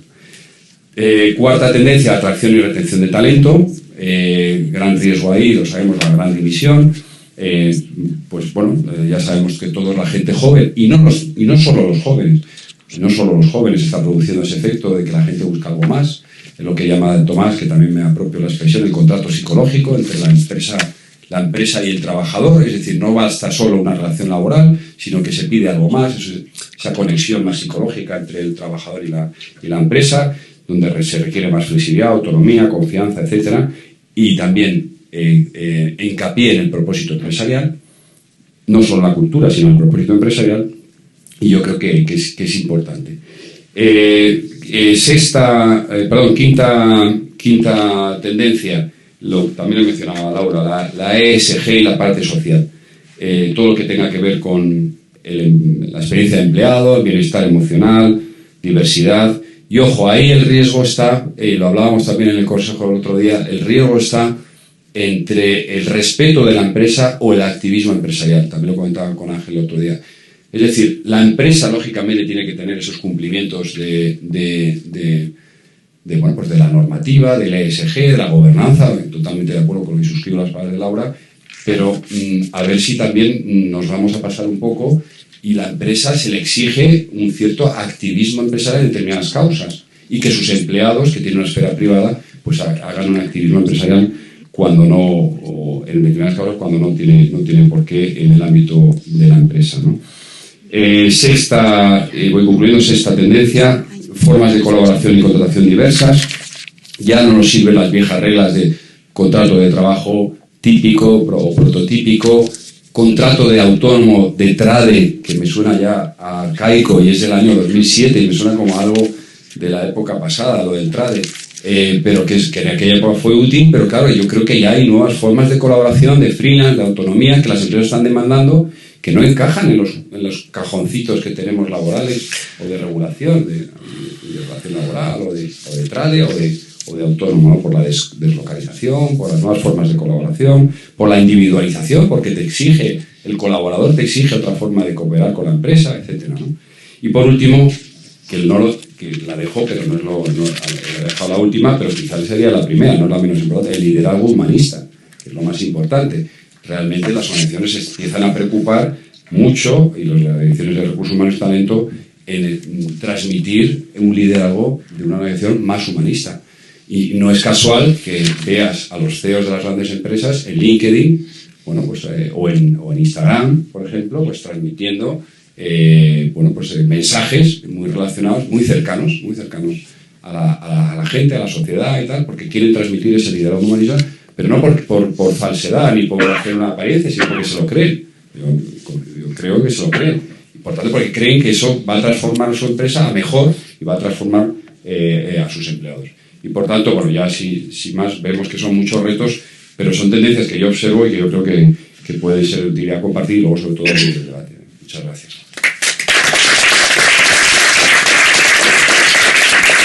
Muchas gracias, Íñigo, y luego volveremos ya en el turno de preguntas con algunas cuestiones que seguro que van a surgir. Y vamos a acabar, pero en este caso, con el mundo científico, personas, reputación. Yo recuerdo en mis tiempos, yo pasé bastantes años en el mundo farmacéutico y la verdad es que Mercia Pandón, MSD, era un referente, sobre todo en tres cosas. Era en ciencia y tecnología y investigación, en reputación ética, y luego teníais un nivel de personas realmente que era envidiable. Entonces, si estábamos comentando al principio que quizás esta era está definida por lo que siempre se habla de las tecnologías disruptivas, de crecimiento exponencial, pues posiblemente Ana Argeli, como presidente de MSD, de Mercia Pandón, estés en una atalaya desde donde tengas una visión importante qué está pasando en esta parte del mundo de la ciencia, cuál es el papel de las personas, cuál es el papel de la ética, cuáles son los grandes dilemas que están surgiendo. Así que, Ana. Muchas gracias. Bueno, buenos días a todos, sobre todo a Más Humano, a Íñigo, que me permitió participar como vocal en Más Humano, que me hizo muchísima ilusión. Y bueno, yo voy a intentar dar mi granito, porque con estas exposiciones entre todos voy a intentar dar una pequeña visión, ¿no? Lo primero que quiero decir es, yo no soy científica porque soy economista, o sea que no puedo aquí dar mucha parte, la parte de la ciencia, pero sí que a lo mejor hemos vivido un momento único, ¿no? Yo creo que hemos vivido un momento único porque la pandemia nos ha transformado mucho como sector, ¿no? Porque hemos pasado de ser un sector al que de repente todo el mundo entendía muchas de las cosas que hacíamos. Yo creo que a nivel personal la gente te empezaba a preguntar pero cómo funcionan los ensayos clínicos, que es la fase 1, 2, 3, y ciertos elementos. También quiero decir que yo llevo 15 años en el sector farmacéutico, pero me pasé 15 en el sector de las telecomunicaciones. O sea que yo realmente vengo de la parte tecnológica y es un poco la razón por la que entré. Y entré un poco con este sentido de ayudar a transformar un sector que quizás invertía poco en la parte tecnológica. Y a día de hoy realmente se está sumando mucho, ¿no? Es un sector que gracias a los datos y gracias a la tecnología está transformando mucho desde cómo hace los ensayos clínicos para dar resultados a cómo se hace todo tipo de datos en la práctica del día a día, ¿no? Ojalá estuviéramos más allá. Y luego yo creo que a veces somos muy críticos con España, pero hay dos datos que me gustaría decir en ambos sectores. España es el país número 2 después de Estados Unidos en ensayos clínicos a nivel mundial. Quiero decir que realmente tenemos unos profesionales, se hace desde el sector público, en colaboración público-privada, que esto tampoco suele pasar en muchos lugares. Y ahora veremos el impacto que significa en la parte laboral de recursos humanos. Y luego tenemos una de las redes 5G, 4G más fuertes que hay en el mundo, con un desarrollo tecnológico que nos permite hacer muchas cosas que en otros países es muy complicada. Tenemos muchas personas del BBVA, y aquí voy a decir algo a nivel personal, pero realmente la banca en la parte de transformación digital ha sido uno de los puntos, el BBVA, un ejemplo absoluto de cómo lo ha hecho, y ha sido referente a nivel europeo y mundial de cómo se ha hecho esta transformación. O sea, yo creo que a veces somos un poco críticos. Yo soy medio alemana, he trabajado mucho tiempo en Europa, en Alemania, en Austria y en otros lugares, y creo que a veces nos tiramos muchos empujes a nosotros mismos de cosas que estamos haciendo, ¿no? Entonces, lo que me gustaría decir es, en la parte de empleo, lo que nos ha pasado es que ahora mismo tú yo tengo un hijo de 21 y una hija de 18, todo el mundo quiere estudiar ciencias, las biotecnologías, ¿no? Están de moda, ¿no? Especialmente las mujeres, pero realmente hay un boom absoluto de unas ganas de querer trabajar en este mundo, estudiar, realizar, por lo cual tenemos una suerte, está en un sector que tenemos una conexión con esta parte más juventud muy, muy buena, pero por el otro lado, nosotros que estamos creciendo mucho, tenemos un portfolio oncológico muy fuerte, nos cuesta reclutar para todo el número de ensayos clínicos que queremos hacer, hay una competencia tremenda y no paramos de traernos gente también de fuera. Y realmente, teniendo en cuenta que casi hay un 30%, y aquí corrígeme, Rafael, que te sabes los números exactos, pero 29 y pico % en empleo juvenil, es que es triste pensar que tenemos que ir a buscar cuando hay, y lo peor es que los mejores se nos van. Porque realmente hay en muchos otros lugares donde se compite, tanto en programas académicos como en programas empresariales, para poder hacer lo que se quiera hacer. Entonces, realmente nos tenemos que plantear qué es aquello que tenemos que hacer para hacer esto más adecuadamente, ¿no? Yo creo que además la pandemia nos ha forzado un poco, porque estas nuevas generaciones, me voy a concentrar un poco en la parte juvenil, pero tenemos un programa de la gente más mayor que al final me gustaría hablar un poquito, ¿no? Pero ¿Qué hemos hecho, ¿no? Yo creo que una de las mayores cosas o más importantes es esa flexibilidad. Realmente esta gente tiene unos valores, le es muy importante que seas activo socialmente, y esto hay que tener un poco de cuidado de cuál es el rol de la compañía o no, pero tú tienes que ser un referente, y yo prefiero trabajar en una compañía o en otra dependiendo de los valores que esta compañía transmita, y los transmita de forma real, ¿no? Y decías, los departamentos de comunicación sentados con los sindicatos, desde luego. O sea, quiero decir que aquí tenemos claramente que hacer, pero tenemos que cumplir con el ejemplo, y tenemos que cumplir con el ejemplo todos. Y no voy a hablar de la parte de ética y gobierno corporativo, porque Laura es la absoluta experta, pero más regulados que nosotros no hay nadie. Entonces, bueno, la banca no nos podemos quejar. Pero hacemos muchísimo alrededor de este tema, pero tenemos que cumplir con esa parte que hacemos. ¿Qué es lo que nos piden? Flexibilidad. Quieren entrar y salir, el horario, trabajar desde casa, no volver. Aquí la tecnología nos ha ayudado mucho, porque podemos estar muy conectados. ¿Qué pasa? Que cansa la desconexión digital, ¿no? La pandemia, yo recuerdo que nosotros, todo el mundo tenía mucho trabajo, pero nosotros estamos en un momento, claro, tenemos que asegurar que los medicamentos llegaran a las personas en el momento adecuado. Las fábricas no interrumpieron su producción ni un minuto, porque si no realmente íbamos a tener un problema grave, y realmente la gente estaba agotada. O sea, esta parte, y luego las redes sociales les da mucha presión a ellos y a nosotros, porque la comunicación se produce de forma inmediata. Hagas lo que hagas, hagas el fallo que hagas, lo tienes en cualquier momento. Entonces realmente tenemos que trabajar en flexibilidad y en esta desconexión digital de las personas, y luego ser suficientemente atractivos para que quieran estar contigo. Porque es que realmente, y más o menos todos, seguramente unos a veces tenemos un portfolio mejor o peor de productos, a lo mejor les puede gustar más o menos lo que estás haciendo, pero les atrae más esos valores y esa, en parte, comodidad y forma de trabajar que cualquier otro elemento, incluso el salarial. Por eso decía, remuneración ha bajado. Hombre, tienen que tener un elemento, ¿no? Pero creo que aquí es muy, muy, muy importante. Y para hacer esto nos tenemos que dedicar a ver cómo se trabaja, y tenemos que dar unas formas de trabajar. Una de las cosas que hemos insistido mucho es trabajar en escucharles, ¿no? Porque realmente al final se produce mucho gap generacional para entender su forma de pensar, ¿no? Entonces, yo creo que, por lo menos cuando yo empecé a trabajar, era un modelo muy autoritario, ¿no? Quiero decir, tú tenías una admiración y una fuerza importante hacia quien era tu jefe, con un liderazgo fuerte, y tú le seguías, ¿no? Tú ahora te has convertido uno más, entre dentro de un grupo, que te pasas más rato escuchando que aportando, que tienes que aprender a escuchar adecuadamente, y que lo que tienes que ayudar es que ellos vayan en la dirección, necesitan una dirección estratégica importante, ¿no? Nosotros hemos creado unos círculos de escucha, hacemos muchísimos, para que todo el mundo pueda, digamos, expresar y llevar a cabo, ¿no? Y una cosa que creo que has nombrado, Íñigo, nosotros la llamamos un poco esta parte de la seguridad psicológica, de que tú puedes hablar sin ser perjudicado en cualquiera de los momentos y puedes llevar a cabo, ¿no? Entonces, realmente tienes que invertir una cantidad de tiempo alrededor de esa escucha. Y encima la tienes que hacer medio en remoto, porque tienes unos aquí y otros no. Y encima pueden estar trabajando en cualquier lugar, porque no se trata de que solo esté concentrado en Madrid o en Barcelona o en Bilbao, en donde tengas la compañía, sino que realmente tienes a gente viniendo de todas partes, que yo creo que tenemos que aprender a trabajar de una forma completamente distinta, ¿no? Y voy a dedicar un poquito de capítulo a la parte de diversidad e inclusión, ¿no? Es absolutamente relevante, ¿no? Entonces, una es esa parte de nuevas generaciones, pero también un poco aprovechar la experiencia de las personas más mayores, ¿no?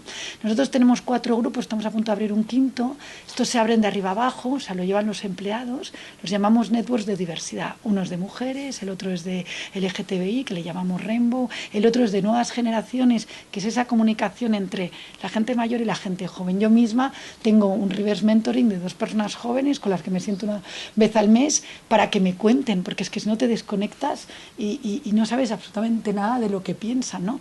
Pero luego, por el otro lado, ellos admiran mucho la parte de experiencia. ¿Qué tengo que hacer?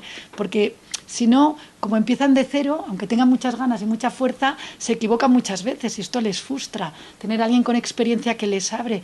Pero a estas personas mayores, que no son tan mayores, que están, decir que yo me incluyo dentro de ellas, o sea, alrededor del tema, realmente tienen que aprender a ver cómo ellos van a aportar mucho, ¿no?, en este elemento, ¿no?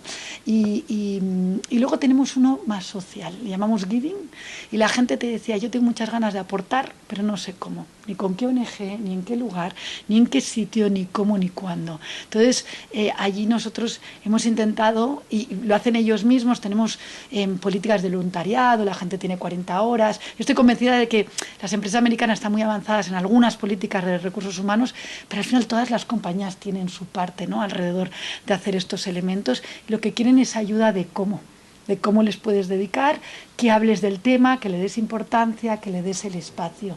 Y todo esto genera un ambiente laboral que hace ganas de estar contigo y te ayuda a reclutar, a retener, a tener ciertas personas. Tenemos un turnover voluntario de un 1,5%. Quiere decir que realmente nos sentimos muy orgullosos, pero, y en España nos ayuda porque por lo menos el desempleo ayuda, ¿no? Quiere decir que en comparación con otros sitios, pero hay que dedicarle muchísimo tiempo alrededor de todas estas políticas y alrededor de estos temas. Y quizás voy a acabar hablando un poco de ESG, que habéis hablado todos, pero en esta parte de valores, ¿no? Dentro de este grupo que le llamamos Giving se combina la parte de medio ambiente. La parte social tiene mucho que ver con exclusión, diversidad, género. Género es una parte muy importante de la que se habla mucho, pero hay que conseguir que los hombres se sientan incluidos y que haya unos men allies y que realmente se trabaje adecuadamente. Es un punto más sensible. La parte de Rainbow y LGTBI es muy específico, pero realmente hay que darles espacio porque ellos mismos tienen mucha voz y cuando les dejas espacio la cogen y la tienen alrededor del tema. Y luego, de verdad, la gobernanza, ¿no? Porque si tú eres claro, eres transparente, comunicas, sigues unas reglas y ellos ven que tú cumples con el ejemplo y que no hay nadie que tenga una excepción alrededor de hacer las cosas, seas tú como el director general, como la persona que está en la recepción, o todo el mundo se rige bajo las mismas reglas, se ayuda a hacer esto, ¿no? Entonces se consigue ser un poquito más cercano, ¿no? Entonces, quizás por resumir, ¿no?, yo creo que la tecnología y el boom que estamos viviendo en este momento en la parte científica nos da una oportunidad única dentro del sector y por lo cual pues tenemos que dar ejemplo. Si tenemos esta oportunidad y tenemos esta suerte, tenemos que dar el ejemplo de cómo se pueden llevar a las cosas. Nos reta mucho porque sí que tenemos problema de reclutar el talento que queremos, de retenerlo, por lo cual nos esforzamos más de lo que podemos dentro de esas políticas y buscamos ayudas. Íñigo y yo juntos en la American Chamber intentamos también entre las empresas americanas ver si podemos impulsar ciertas políticas y lo hacemos también mucho a través de los valores. Y bueno, yo la verdad es que prefiero contestar a preguntas, o sea que si tenéis alguna duda, pues la comparto encantada. Muchas gracias.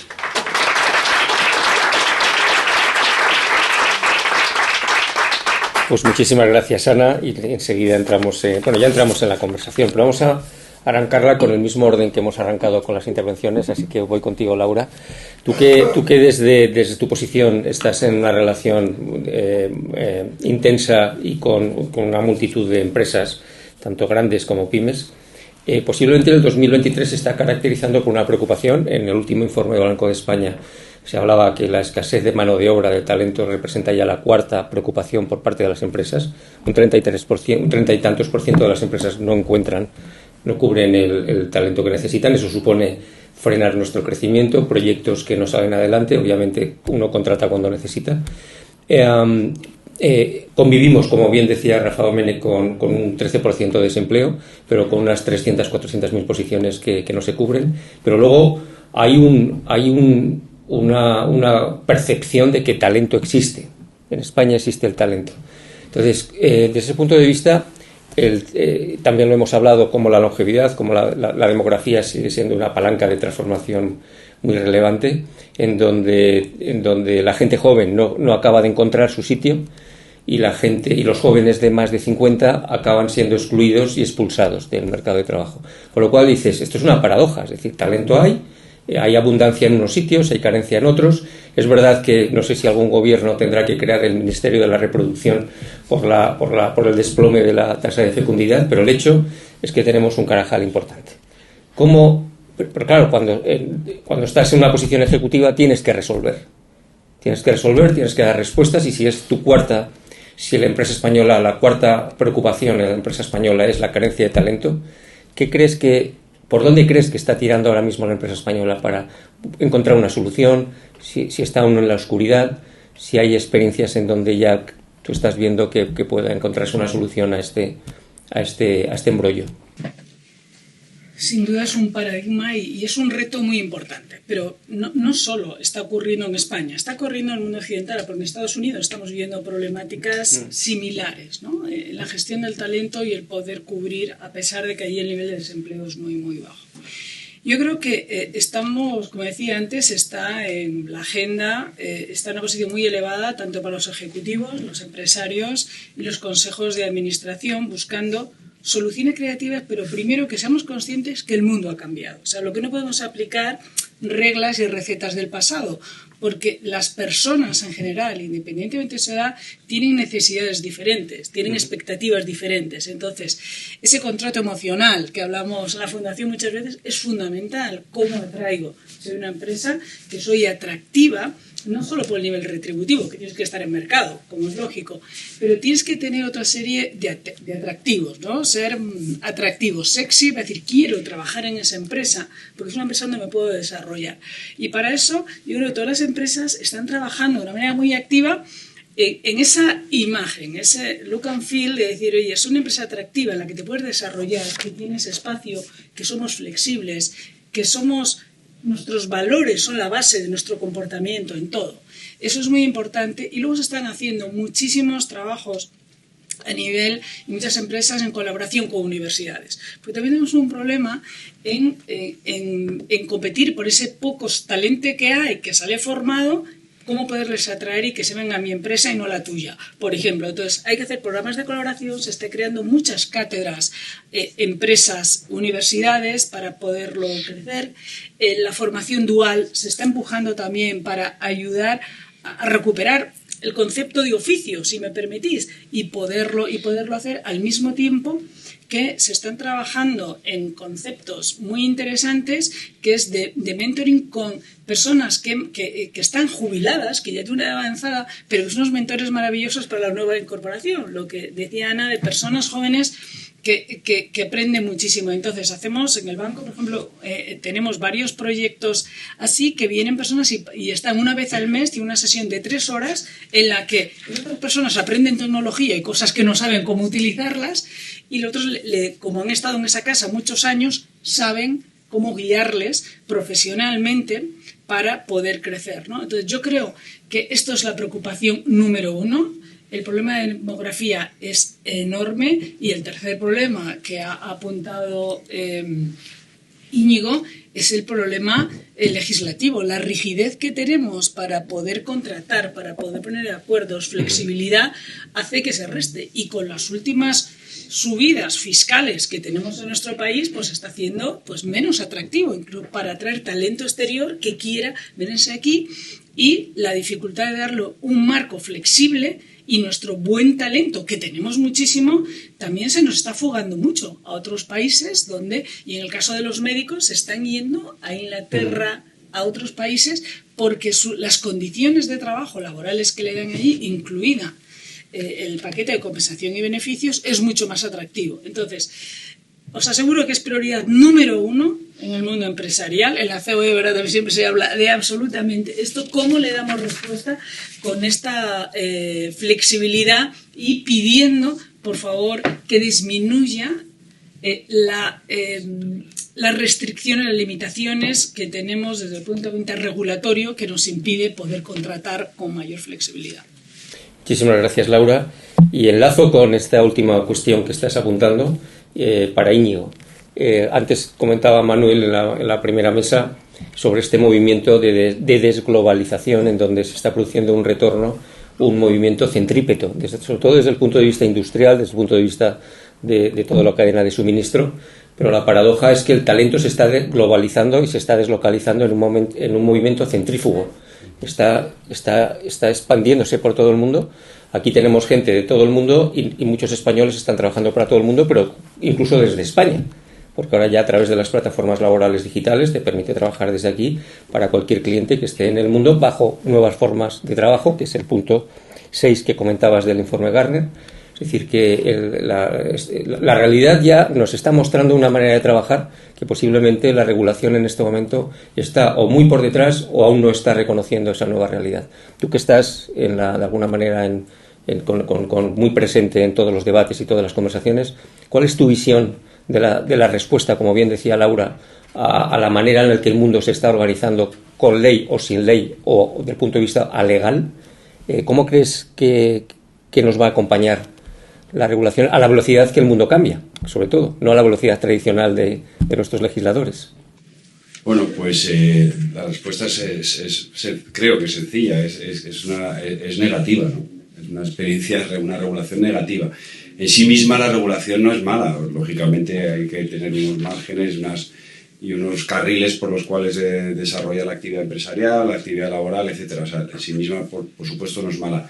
El problema es que cuando se aborda la regulación desde una perspectiva no constructiva, o dicho de otra forma, más punitiva, o más de desconfianza, pues realmente eso lo que te hace, y entras en esa espiral donde la regulación pues se va superponiendo a otra y tal, y siempre con una visión negativa hacia la empresa o negativa hacia el desarrollo empresarial, pues al final lo que sucede es que pues eso lógicamente hace que las empresas crezcan menos y que no tengan facilidad de desarrollo. Si lo único que tiene que hacer en el ámbito laboral, lo único que tiene que hacer la ley laboral, por supuesto existir, pero no obstaculizar esas nuevas formas de trabajo, esos nuevos desarrollos, lo que está pidiendo no solo la empresa, sino lo que está pidiendo el propio trabajador, ¿no? que también hablaba Ana. Entonces, el ejemplo muy más paradigmático, el más reciente, es el de la ley de teletrabajo, ¿no? Ese es un ejemplo tremendo, ¿no? Porque al final, ¿por qué no está teniendo éxito, y lo comentaba también Ángel otro día, por qué no está teniendo éxito en España el nivel de teletrabajo comparado con el nivel de teletrabajo de otros países europeos o nórdicos? Es cierto que es verdad que aquí, pues siempre tenemos una cultura del presencialismo, el clima, no nos gusta la sociabilidad. Bueno, hay factores que es verdad que son muy españoles, pero aparte está la regulación, claramente. La regulación coarta el que una empresa libremente desarrolle sus políticas de teletrabajo de una forma sencilla. Porque ya no se trata de que una persona teletrabaje desde su casa, sino que una persona teletrabaja hoy en su casa, mañana en Cádiz, porque está unos días en Cádiz, pasado mañana en Alemania, etcétera, ¿no? Entonces, y eso la ley no da respuesta. Si a eso le unes que los convenios colectivos en España están poniendo muchas barreras al teletrabajo, a la reversibilidad, a los acuerdos con el teletrabajador, pues albarda sobre albarda, ¿no? Y en tercer lugar, si al final pues también le unes leyes como la prevención de riesgos laborales, como el tema de la intimidad, la monitorización de los ordenadores por parte del empresario, etcétera, va sumando unas capas que hacen pues muy inviable el desarrollar una política del teletrabajo por parte de una empresa. Y lo que en principio es positivo para todos se convierte en algo negativo. Entonces, la experiencia es mala y, insisto, no es que la regulación sea mala en sí misma, es el enfoque de la regulación, ¿no? Claro. Muchísimas gracias, Íñigo. Ana, volvemos, además no sabía que habías tenido también esa fase previa en la tecnología y ahora estás en la parte científica. Teóricamente sois vanguardias del cambio del mundo porque es lo que más está acelerando en la ciencia y la tecnología. Se habla que a medida que se acelera cada vez más hay una necesidad de incorporar esa mirada humanista. Humanista en el sentido, desde el punto de vista de pensamiento, de ética, que resuelva los grandes avances que la ciencia y la tecnología está demandando. Ante el vértigo de descubrimientos, de situaciones en las que a veces un científico solo no puede decidir, ¿tú crees que en este momento en el mundo, sobre todo científico y tecnológico, la importancia de ese humanismo que nosotros lo ligamos en la Fundación Más Humano a pensamiento, a ética, a esa mirada más antropológica, sociológica, filosófica, empieza a tener más relevancia? ¿Que la dimensión más humana del mundo que estamos desarrollando necesita esa mirada más humanista? Bueno, a ver, yo quizás voy a intentar aportar 2 o 3 puntos que podrían ayudar. Yo creo que, sobre todo, la publicación por parte de los inversores de las misiones de ESG, de todo lo que se hace, que al igual que anunciar los resultados financieros, te tienes que sentar delante de los inversores, creo que está propulsando el que realmente haya que comunicar de forma transparente hechos auditables por todo tipo de auditores, todo tipo de actividades que se hagan, ¿no? Entonces, consecuencias que están pasando, aparte de la parte de diversidad, donde se mide muy bien pues, los equipos, los tamaños y todo que tienen, en la parte científica yo creo que se está empezando a hablar mucho de una cosa que se llaman los determinantes sociales.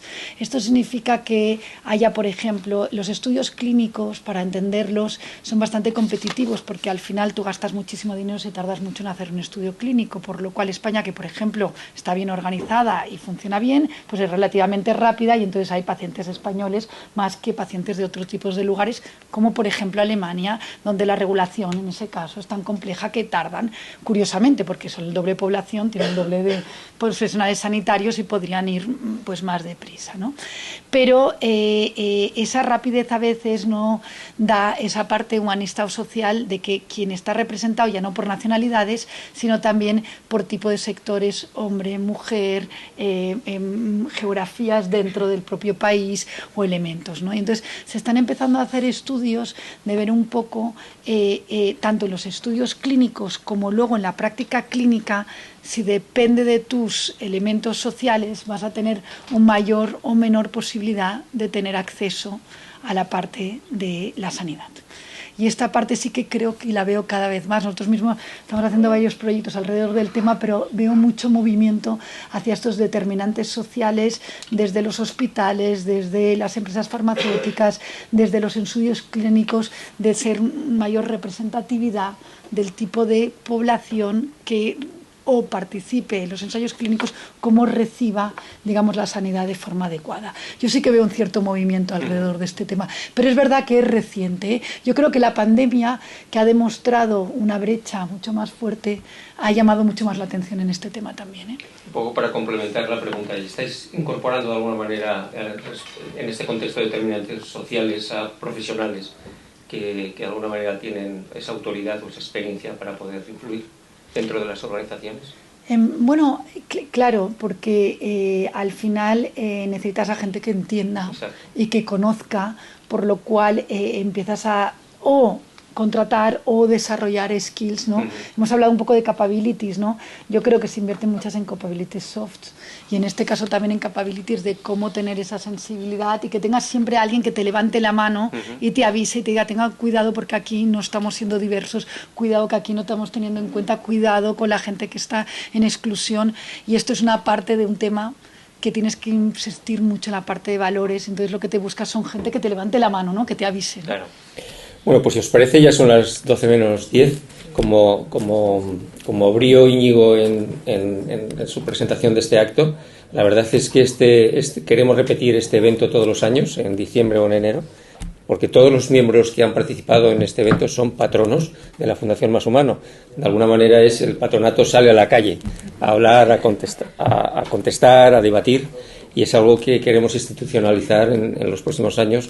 Pues yo creo que merece la pena ofrecer esa perspectiva de plurimirada desde muchos ámbitos, y esperamos que haya sido de utilidad para todos, y gracias por vuestra participación y sobre todo asistencia. Así que nos vemos el año que viene.